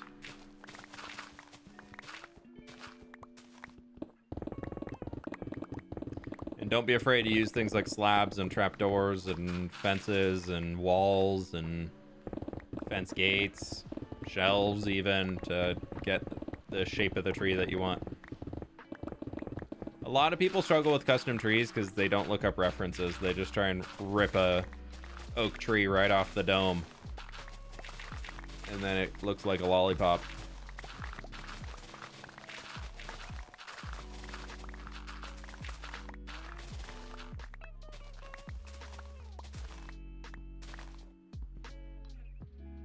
We don't need to say any names, so some creators' interiors might be overlooked that month. Yeah, maybe somebody might not have an interior done.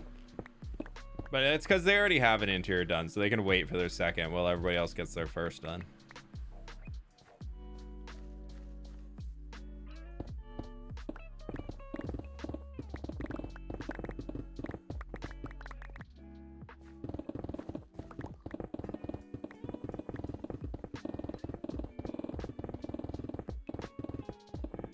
I'm just not really caring too much about stone anymore. We've got more shulkers than I really needed because my stone storage is still more full than it really ever should be.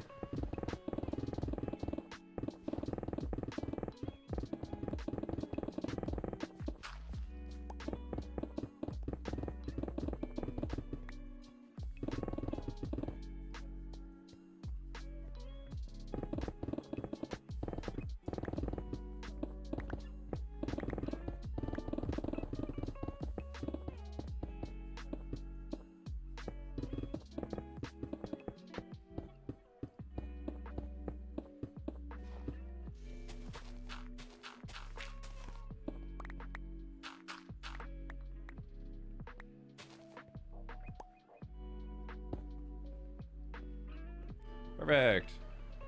We're almost there. We're starting to get to the floor. That's one floor level. Not in the main floor level, but it's one of them. So that'll really cut down the amount of stuff that we need to chop through. That'll be this entire outside of beacon range edge being done pretty much. And this is just a big rock, so. I love big rocks.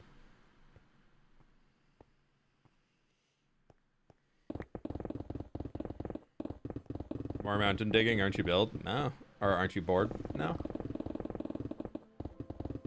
I really enjoy digging. It's kind of like a zen moment. It's a very nice way for me to chill and be able to talk with y'all without feeling like I really got to stress over making some cool builds or anything like that. Like, you know, this I'm gonna be honest, is this right here is what kept me playing Minecraft the entire time I played it as a hobby before it became my job.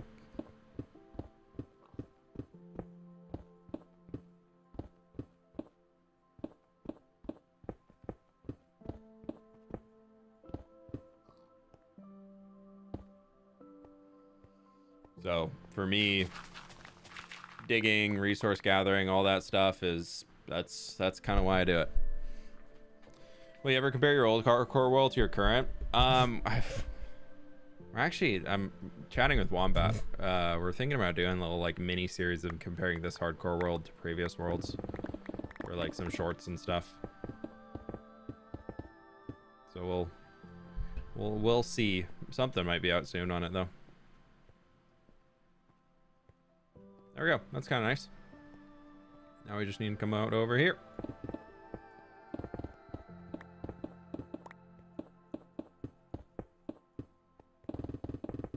All of this just is going to get clean cut out straight to the edge. And now technically it should be something else.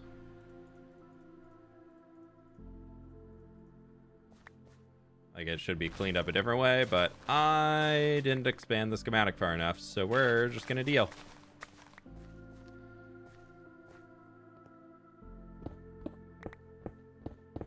My girlfriend says the only thing I do when I get on Minecraft is just terraform, and honestly, she's kind of right. It is really calming.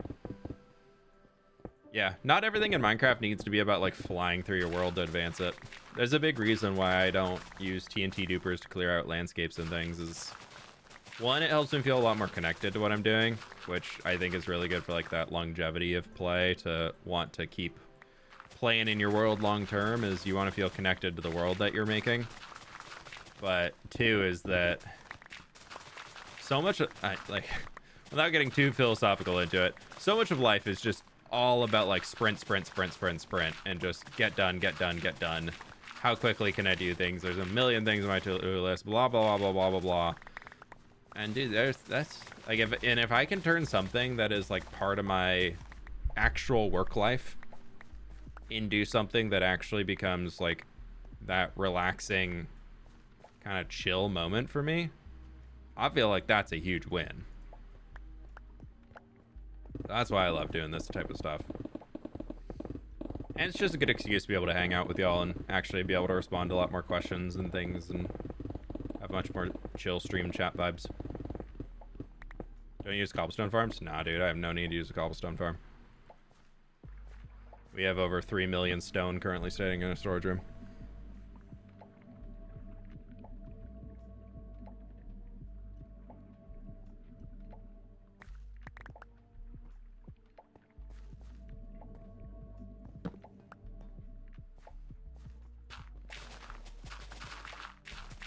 Something very rewarding about taking it slow and really enjoying the process. Yeah.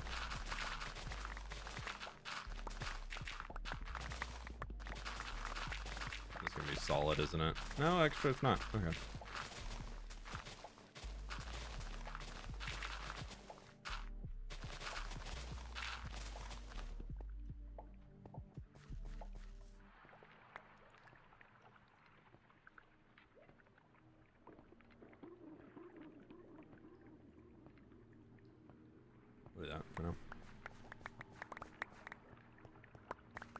I'd rather save the dirt and the grass blocks instead of the stone.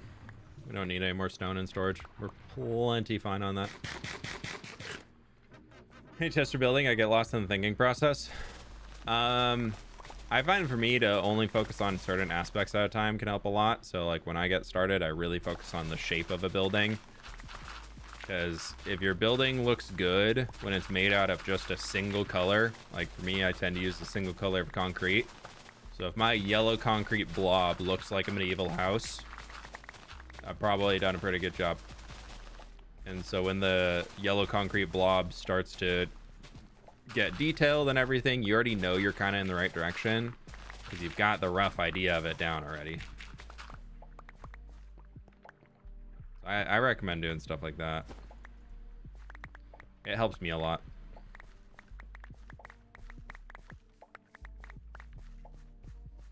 Before you try and make something good, just make it exist. Then work on making it good. That's another big one that I feel like I try and really I've been really trying to embody recently, is just because the first draft isn't good doesn't mean that it's not going to be good. Like this is a game about modeling and changing shapes as you design and as you build things. So a lot of people can tend to get really in their head about trying to make whatever they make like the best thing ever, when in reality, if you just try and make it exist first, you're already gonna do a lot more. So don't be scared about having bad builds. Just make them exist and then see what you want to do with them after.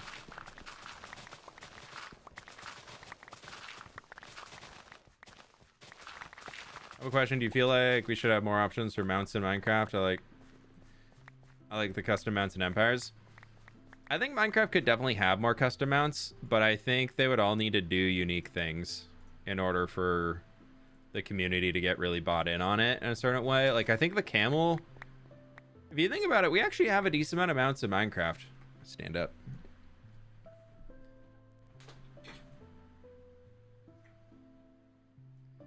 And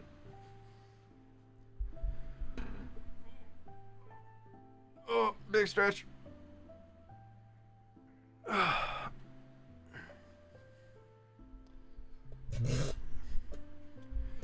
Okay. Yeah. If you do you think we need more mounts in Minecraft? If you think about it, in Minecraft right now, we already actually have mounts that kind of fill every single bucket, other than purely just having a visual change. You've got horses, which are your standard, just move fairly quickly throughout the world. They're pretty early game accessible because saddles are craftable now. You just find them in the overworld. They do their thing. They go over land. Not too great at going through a forest unless you get on top of the forest canopy, but like they can still do it. And then your other options for the overworld is you can get donkeys and then you can get mules, which unfortunately donkeys and mules are basically the exact same thing. There's really no difference between a donkey or a mule outside of, I believe, well, whenever you find a donkey, they will always have the same base stat values. So you need to breed them to get them to be faster, whereas horses can spawn with random stat values. And mules, when you breed that the first time, will have the in-between stat values of your donkey and your horse. So mules on first breed are typically faster and better than a donkey, but just ever so slightly. Whereas if you work on them, they max out at about the same point. And they actually max out at the same speed as a horse. So realistically, a horse is just a worse donkey in Minecraft. There's nothing a horse can do that a donkey can't do, other than I think horses can jump higher. But their top speed on land is the exact same, which is kind of funny. Anyways, when you go from that, though, you get your other mounts that you can get access to in the overworld. You have llamas and you have camels. Camels are a pretty cool one that have been added in, as like 2 people can be mounted on it and you can dash over things. I don't think the dash to me is better than a like a jump from a horse. I haven't really found many cases where I can't just make the same jump with that I made on my camel with, like, I can just do it also on my horse and it's less scary, to be honest. But then on top of that, the camels can have 2. Llamas, you can ride them technically, but they have to be pulled by somebody. And pigs, yes, you can ride them and put a saddle on them, but that's just there for flavor. And then you have Nautilus, which is your underwater, that makes it so you can't drown. You can swim as much as you want. You can dash. You can do extra damage with your tridents and spears charging around underwater. So those are pretty cool for that. And I think they make it so you can mine faster, if I remember correctly. Or no, they make it so you can exist and do things more easily underwater. But then outside of that, in the Nether, we have Happy Gas as mounts, and we have Striders as mounts. And Striders are really cool because they're basically your lava boat, because they didn't want to add just a boat to the Nether that can go on lava, so you have to use a Strider to walk around just so it feels a little bit more unique and more flavor to it. And I think Striders are really cool. Happy Gas are fine, they're just kind of slow. But I don't know what bracket I would put something in for a mount that isn't already there without it just being like a fun new flavor of something that looks different. In the end, you could maybe have some sort of a glider of sorts that's a little bit faster than a Happy Gas, but can only have 1 person riding on it. Like, that could be kind of cool as a way to kind of like surf between the islands of sorts. Like, I'm thinking like a manta ray or something, like a big phantom that's friendly. We could have happy phantoms with our Happy Gas, you know? I think that could be very Minecrafty. And then, yeah, I feel like that's kind of a big point there with, I don't know. I've known a lot of people have thrown out like, ooh, you could have a bear, but what would a bear mount be if it was added to the Dappled Forest? Like, what would the purpose of a bear mount be other than just to ride around on a bear? Like, don't get me wrong. I was the one who added bear mounts to Misadventures because I wanted to ride around on a bear. So I'm with you. I'm sold. Bears are cool. But I think from a Minecraft perspective, they're looking for unique takes on all of them. And I don't know what that would be.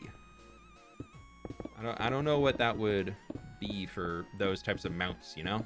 So if anybody has ideas on what other mounts could be, I don't think we need a dragon to ride around on in Minecraft. That just doesn't feel very Minecrafty to me, to be honest. I've always wanted sniffers to be a mount. I feel like a sniffer could be a cool mount. Maybe something that you could put like a double chest on a sniffer. So it's just, but it's not as fast as like a donkey or a mule, but it can hold twice as much. Like, that could be kind of sick. A bear could climb. Like, it could just go up horizontal or vertical faces. That could be interesting. I feel like the animation of that would make it really hard. But back to the snail idea we had earlier. A snail mount that can just go directly up the side of a cliff. Ah? Ah. Keep it real. Is it just me or are YouTube views down overall? Pleased to meet you. They seem to be a Since little you're down right digging now. a It kind of dwarven starts city, to happen at back to school Are you planning season. on uncovering a city? Or digging a hole in the shape of a dwarven city? Well, we're kind of chipping away to reveal some buildings right now that will then chip away the stone a little further to retexture. So we're kind of doing an all of the above, I guess. Here's like a little staircase. We just need to add our stairs. And they can get you up there to whatever nether portal. Ah. Fancy, fancy. And this will be an interior of something, probably not.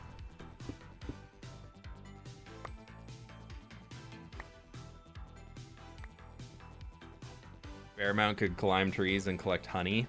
I feel like we don't need a thing to collect honey because we already have auto farms for it. I thought about snail mounts doing that recently. I hadn't heard you talk about it. We're all on the same snail wavelength. Our mine snails are colluding to bring on big snail.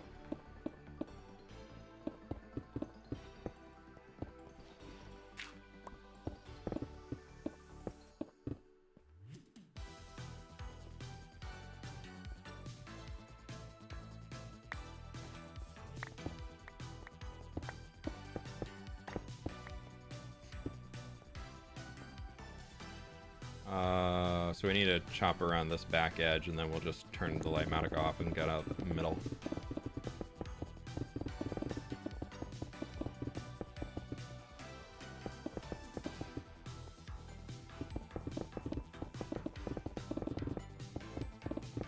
Elephants are a way to go, trust. I know in Spawn Chunks recently they were talking about elephants as an idea as like a way to auto harvest trees. Like you could use the elephant just to like knock down a tree. And I feel like that could be cool, but also has so much potential to go so wrong.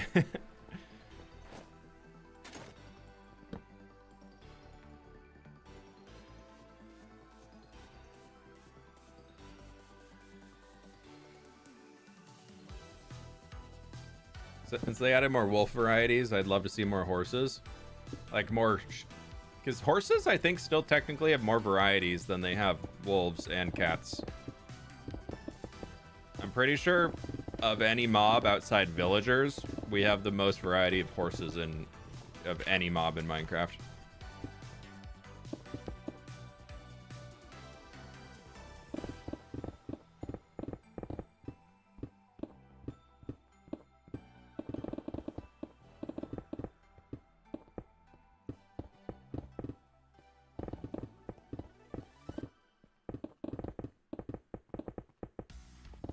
I know it's definitely like some of them are older, but they did update a few of the textures.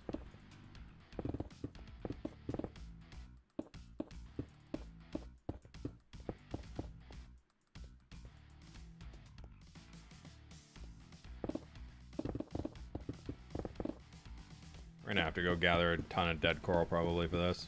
Not looking forward to it.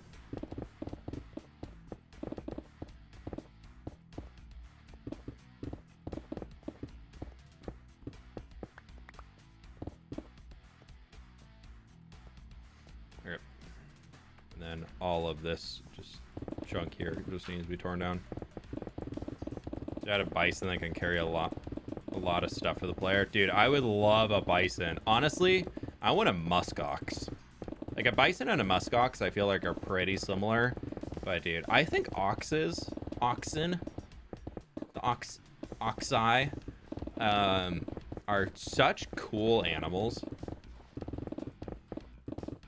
I think honestly, I think ox might be one of my like favorite animals. I just think they're so cool looking. I kind of love that big like lumbering animal, just huge, just walking across the plains. Like if I've ever tried drawing, like thinking of like what a concept art for like a if I my like, Minecraft self was like a D&D self or something, almost always like the mount is like an ox. A redwood forest in your world? Hubei, thanks so much for the 17 months, dude. I don't know. I feel like my problem with redwood trees is traditionally they're so freaking tall that it's really, really hard to make them fit the Minecraft scale without reaching height limit or just doing it so far away from anything else. Could make them ox variants in different regions. Yeah, true. Happy Gas took potion effects, so it made me so happy. A good reason to use potions. I mean, I think potions have a lot of reasons. They're just not the reasons that a lot of people want them to be. But to me, I think potions are pretty dang useful. Oh, you know what we can do here? We can get rid of this, like, all above mess that we've got going on. I mean, or all block mess that we have. And we can do a quick little check to make sure everything is good at that point up there. It looks like it. And we can change this to all below. Let me just do this.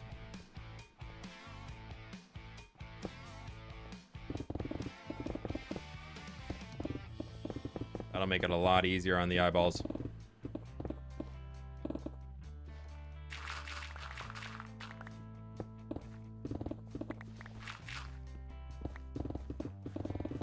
Love to see armor trims for Elytra.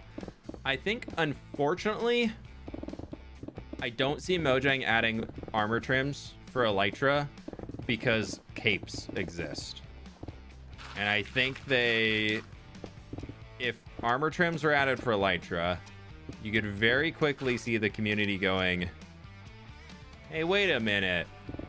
I have to pick between my super cool rare Minecraft cape and an armor trim? What do you mean I don't get a custom armor trim for my cape? And then Mojang would just, like, that unfortunately is like a lose-lose for Mojang. Like, I'm with you. I think it could be sick. I think it'd be really cool to have a custom trim for it, and I would probably use that instead of a cape. But when capes are so highly sought after, like, people literally spent hundreds of dollars buying the newest TwitchCon cape on eBay after it was announced. I don't think Mojang is gonna... People would see as their investment in their Minecraft capes of being thrown away if there's armor trim added for Elytra that wouldn't work with capes.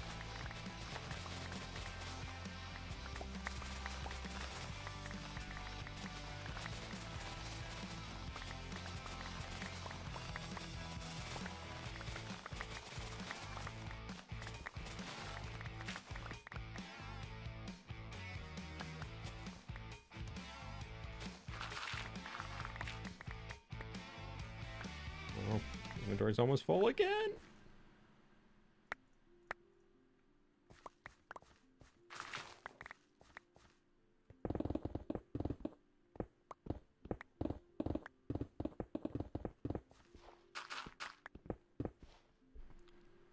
Is that how far down we need to go? It is. Oh my gosh, we have 4 layers left. Happy day, happy day, happy day. Weapon trims? I think weapon trims would be cool. I also think that weapons, instead of a weapon trim, they could leverage some expansion of the enchanting system to be able to give you visual changes to weapons. In terms of, like, imbuing a netherite pickaxe with redstone or a lapis or whatever might give it, like, extra bonus effects or something.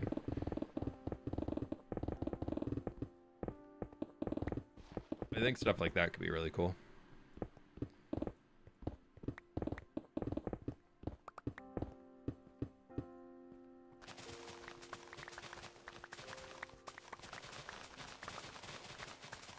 More food and placeable food. I feel like food needs an overhaul before more food gets added to make the food actually have a reason to do something other than just eat golden carrots or eat cooked pork chops. Or steak.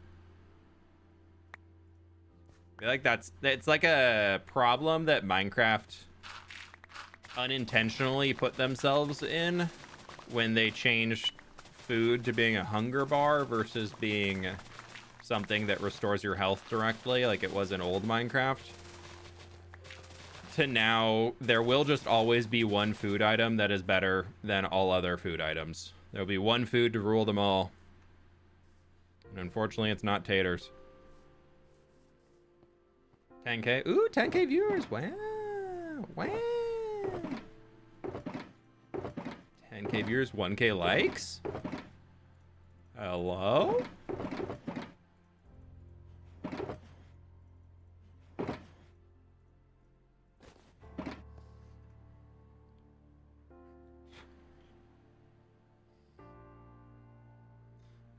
What did I miss or what's going on? We digging.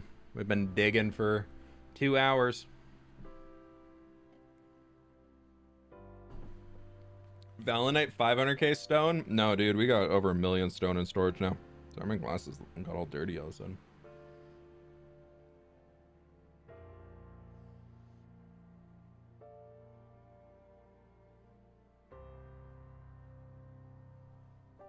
Okay.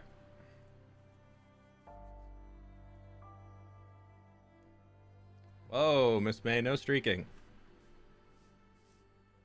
Keep that to your own time.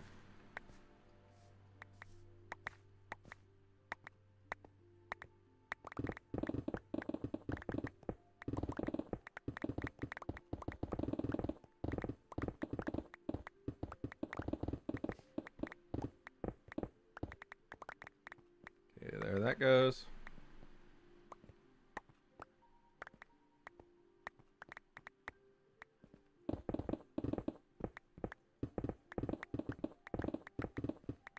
Getting close.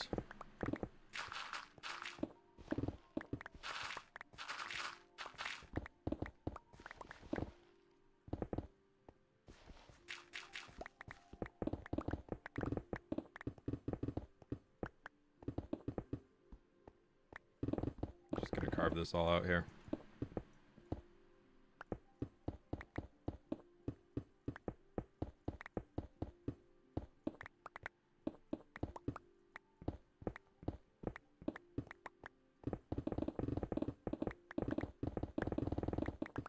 Okay. You know, it was 3 million 8 months ago. Stone in storage? Nah. We've passed over 5 million blocks mined with the pickaxe, though.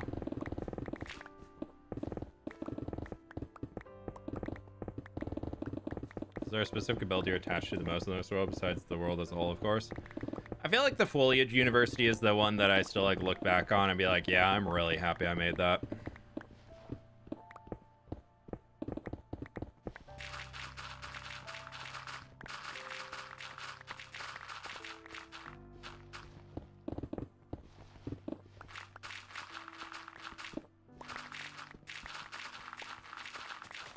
That was one of those things that I definitely, like, after the video series released on it, I was expecting it to have done better numbers than it did initially. It's aged well enough that, like, it's not really an issue, but because I was so freaking excited for it, I was really expecting it to just, like, absolutely pop off. But I think that's also sometimes as content creators, we assume whatever we're making is the coolest thing ever, and people are gonna definitely love it as much as we loved it, and sometimes that ain't the case. But yeah, like, I was really, really hopeful for that to just, like, absolutely explode. It did well. Like, it did well on YouTube, but it was definitely more for the existing audience, not for growing audience, whereas I thought it could be a little bit more getting out there in the algorithm.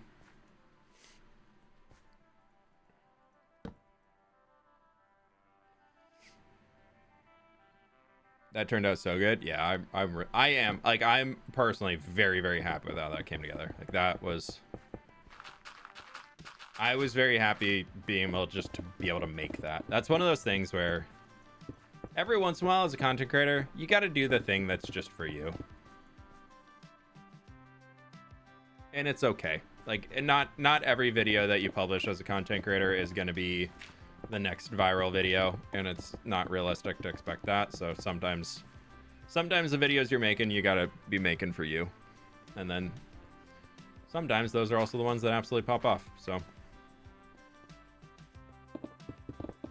I, as a content creator, definitely need to be better about leveraging those videos that are or doing more of those videos that are designed to be for like growing the audience instead of ones that are designed for just keeping my existing audience. I feel like I do a good job of keeping my audience, not so much of a good job of like growing the total audience, at least right now.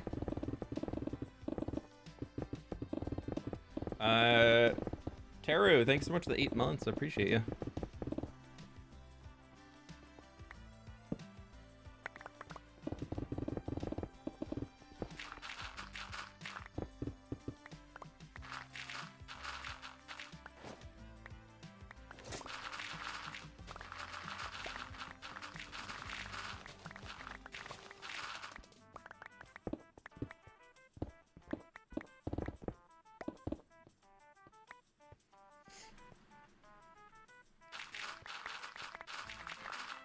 I'm definitely interested in getting back into SMP stuff, but more so like stuff that would be like just fun ways to hang with friends.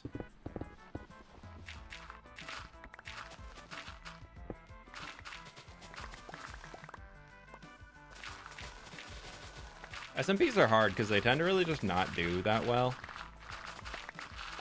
video-wise. Or I might get super bought in, but the people on the server aren't super bought in, so, or vice versa, and then it just kind of makes it weird.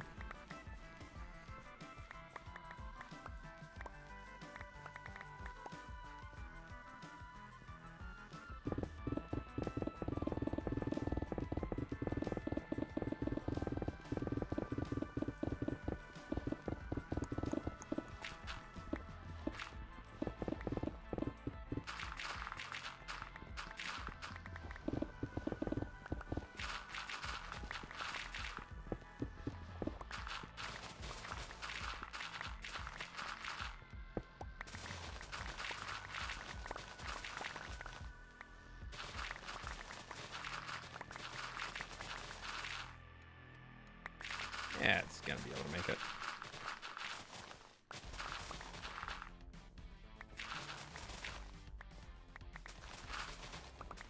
Easy, not even worried.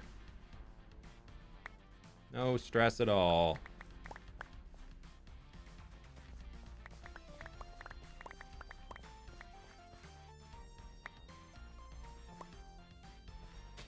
One more for good measure.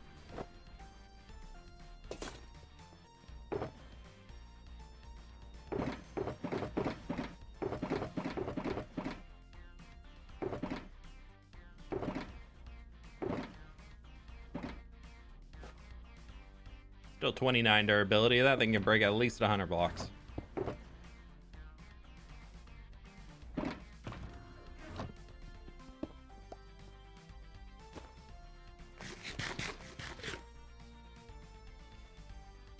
Yeah, we'll probably wrap this up and then call it. I got some stuff I gotta do this afternoon, so I can't be streaming for Evos today.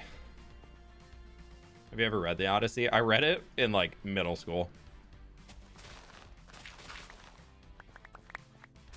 I was really, really obsessed with Greek mythology as a kid.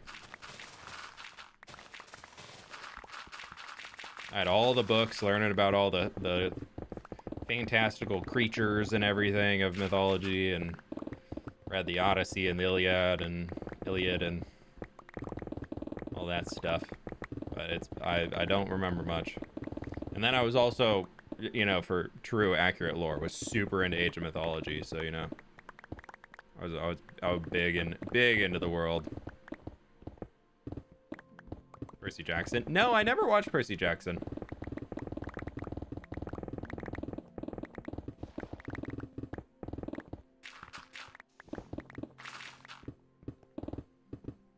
No, I never really was into Percy Jackson or like Harry Potter at all as a kid. It wasn't my jam. I don't know why on the Percy Jackson front, because I feel like if I watched it as a kid, I probably would have enjoyed it. But I know on the Harry Potter front, like, wizards, to me, and magic systems, I actually find, like, really incredibly boring. Like, they can do some cool stuff, typically, and that's all like, woo, yay! But, like, just the general idea of a wizarding world, to me, I'm like, yeah, I'm good. Which is I feel like so opposite of so many people. Like I don't know. Especially if it's set in a modern setting, I'm like, man, I'm good. I like magic and like medieval fantasies, not really when it gets adapted to modern environments.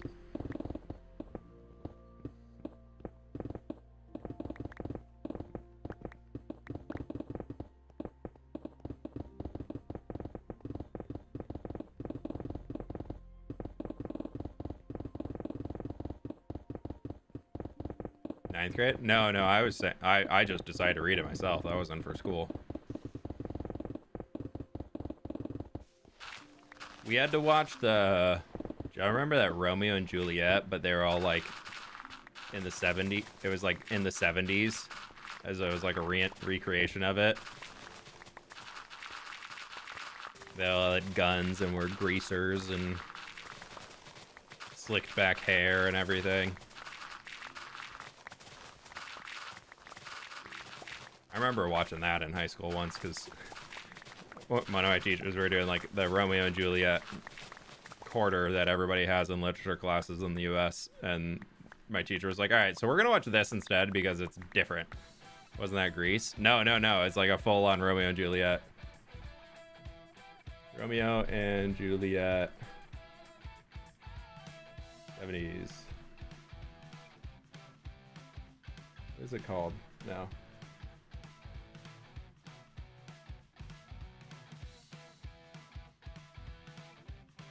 Was that? No, who was in it? There was like a famous actor in that. Who was that?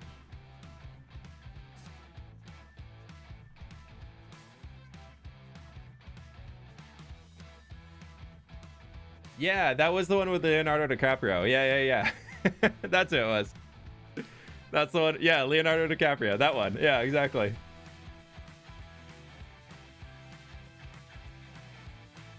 Yeah, it came out in 1996.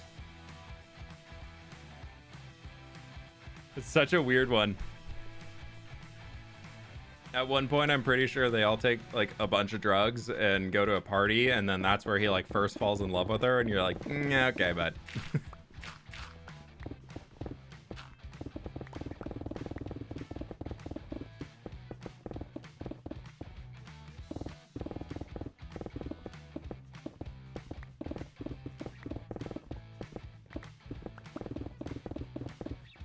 Watch that in class too. Yeah, it was, honestly, it was cool just to be like, oh no, there are different ways to tell those stories.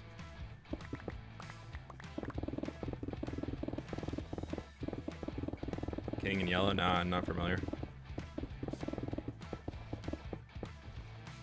Yeah, they had Hawaiian shirts on. Yeah. But it's like the original script, so it's all in Old English. And like as the original Romeo and Juliet script from like the original play and movie, but it's all like like in the 70s and Hawaiian shirts and having guns and everything. It's so stupid.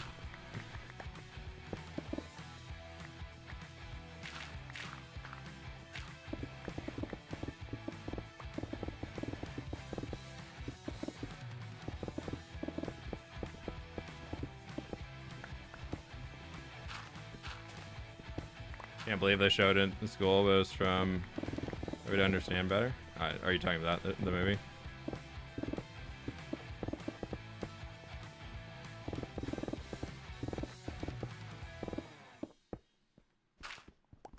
I feel like I missed the train on the Percy Jackson stuff. We tried watching it when they brought out the new one, and it just felt very much like a kid's show. I could see that, like, if you watched it when you were growing up, having that nostalgia that you're like, okay, cool, I can skip past that, like, woohoo, yay. But watching it as somebody who had never watched it before, I was like, yeah, this ain't made for me. But Avatar: The Last Airbender, though, dude, we're locked in.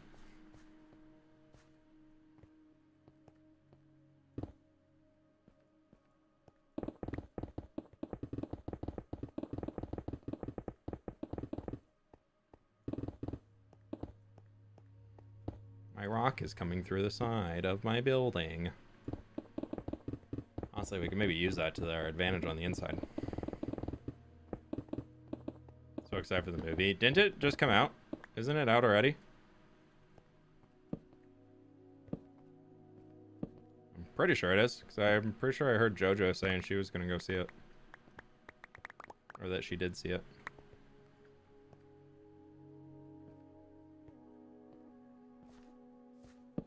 Just not the Avatar Last Airbender movie. Oh, don't tell me it was bad, dude. If it was bad, I don't want to hear it. I gotta go see the gang.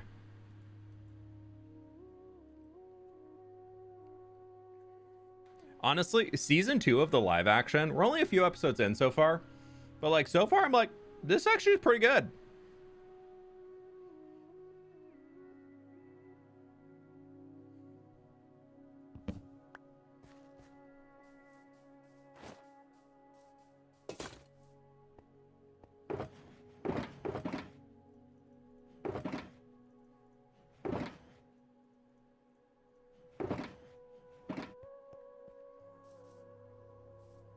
We're getting there. We're getting there. If I just keep saying that, we'll get closer to there. They're talking about the live action from 2010. Oh, yeah, no. That we don't talk. That doesn't exist, actually. That never happened.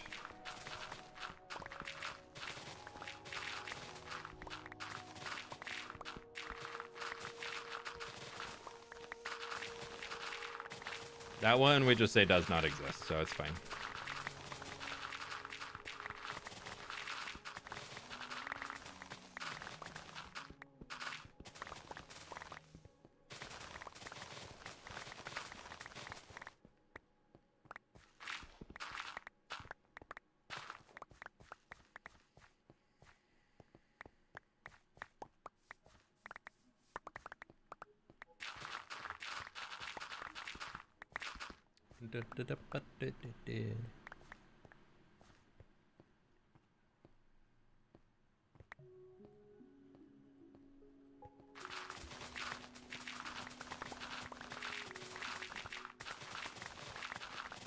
I know it's gonna look pretty gross, but I think we are just gonna literally leave it for now as just flat land.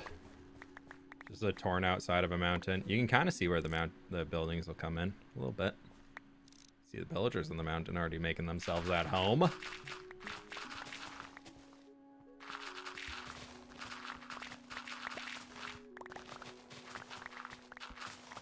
I really needed to start getting this space more established in terms of just like building up the dwarven city, because I've got plans for more villager trading halls and things to put in here. So I really need to spend some time actually putting houses in, and we can't just have like, I don't want this just to be like a dressed up industrial district. I want this to feel like a city, and right now it feels like a dressed up industrial district, which I guess isn't necessarily bad, but it's not the vibe I like to go for in my builds. So this is going to be something that'll be very nice to be able to get a few things in here. The city itself isn't planning it to be too big. Like, it'll be maybe half the size of Path eventually. A little bit more spread out, more open space to it, less cramped on the streets. Like, much more emphasis around being able to move around and whatnot.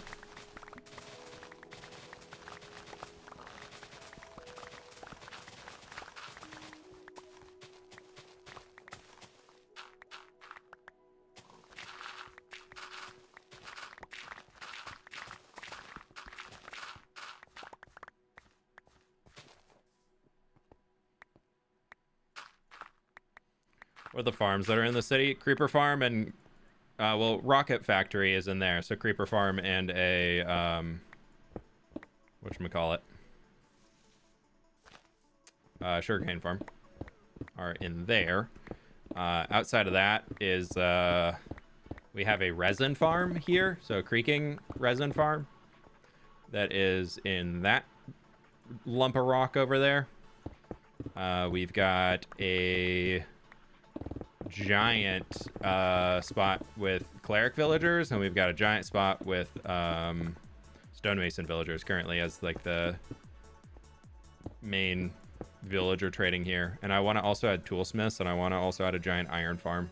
So I'm thinking that right there is going to be another huge mine entrance into that peak. And inside of there, we're going to build like a giga iron farm. I'm thinking like a stupid, absurd rate iron farm that you can just stand there and basically iron is just flowing in constantly. And then outside of that, at least if I can figure out how to do it, because I will be limited on if it will need to go into the nether or not, because I want to make the fastest overworld iron farm that I can is going to be the goal. So once we can get that in there, and then I'm thinking either inside that same building or just outside of it, we could have a villager trading hall to trade the iron for emeralds. Are you a fan of Eldritch horror? I'm not really a fan of horror, period. So probably not.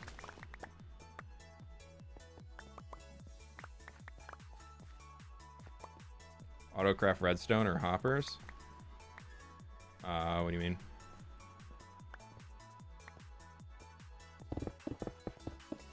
Well, technically, if we could get it to autocraft from iron ingots to iron blocks and then move through hoppers, you can move more iron per tick. So we'd probably end up doing that.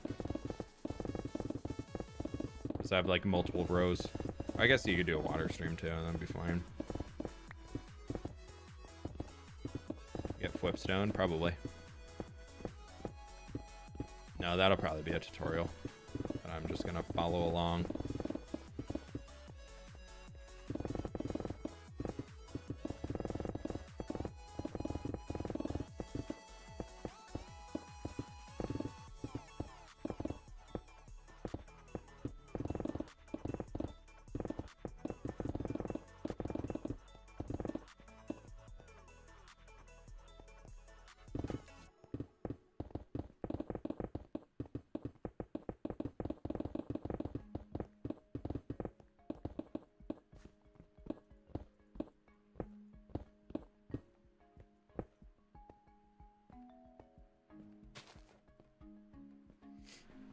In your world, how come there's almost no oceans?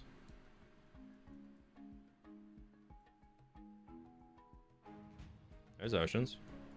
A lot of oceans. I don't know. Seems like there's a normal amount of oceans to me. Maybe there's slightly less than you'd get normally, but I don't know. I feel like I just got really lucky with like a big land continent connected, so it's more that my main island isn't like or my main base isn't like on an island.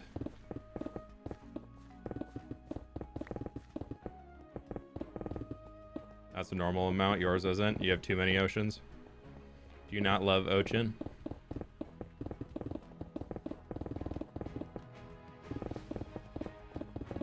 How do you do your terrain? I make a lot of my landscapes in Axiom.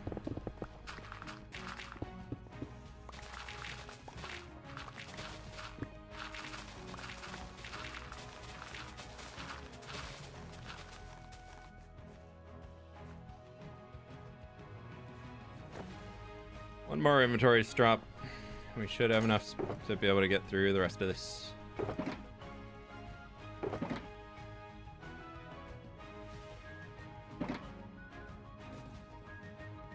No more stone though.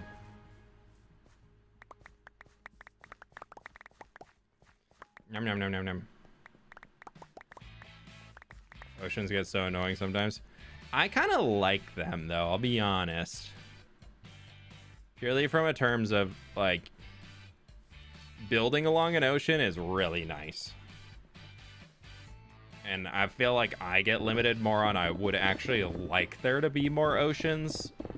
Or at least the terrain that I have that's near to oceans isn't like inspiring to want to make things.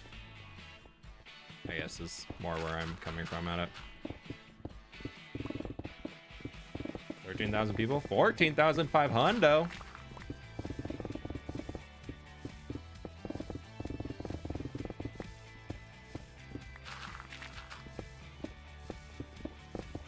Hope it's a worm confirmed. Just saw him eat dirt, right? I don't know what you're talking about. You have no proof?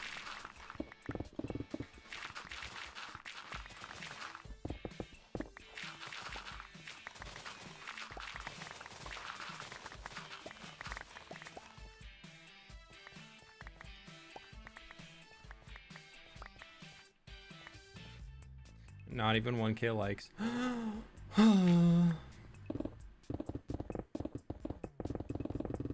You post a new video in the hardcore world tomorrow? No, no video tomorrow, unfortunately. Video will be out next week.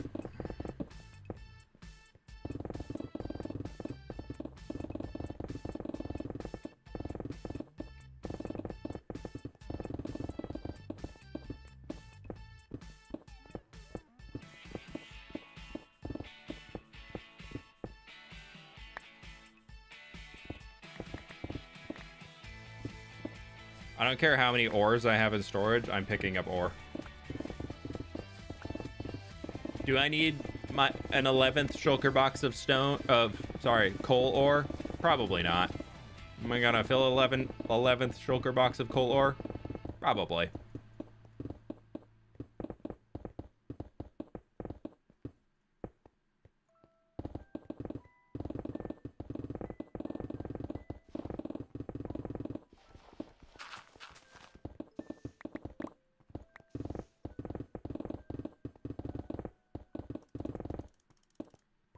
That is one other thing I do want to throw here in Tough Hall that I didn't mention earlier, but I really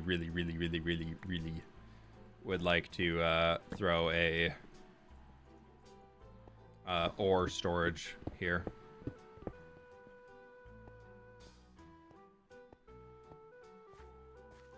That way I can move another massive clog of items out of my starter base. There's so much ore in there, dude.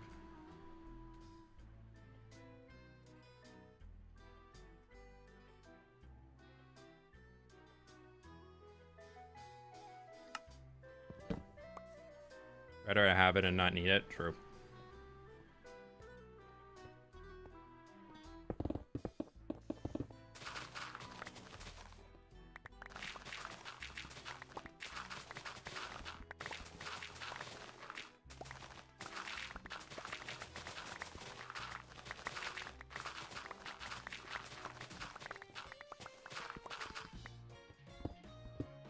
Just spreading out the leg. Honestly, that's the most you can do sometimes.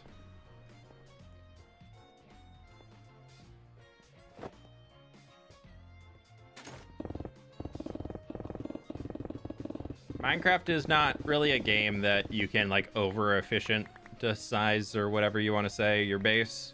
Sometimes you just literally making your base more efficient is having less things that are being crazy in your base. Cool. I think we did it. Is there anything that we missed? I don't believe so. Oh, that feels nice.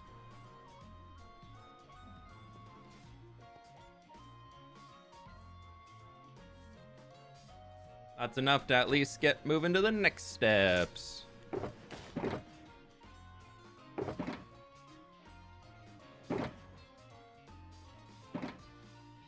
Yeah, that's gonna be nice. Because it's gonna be like, wha bam. There's actually supposed to be a fourth tree up there, but oh yeah, it is. They're blocking each other. It's gonna be cool. It's gonna be cool. I like this new shape that I came up with for it. There just kind of is like this extra band of tough over the top. Thought that was kind of nice.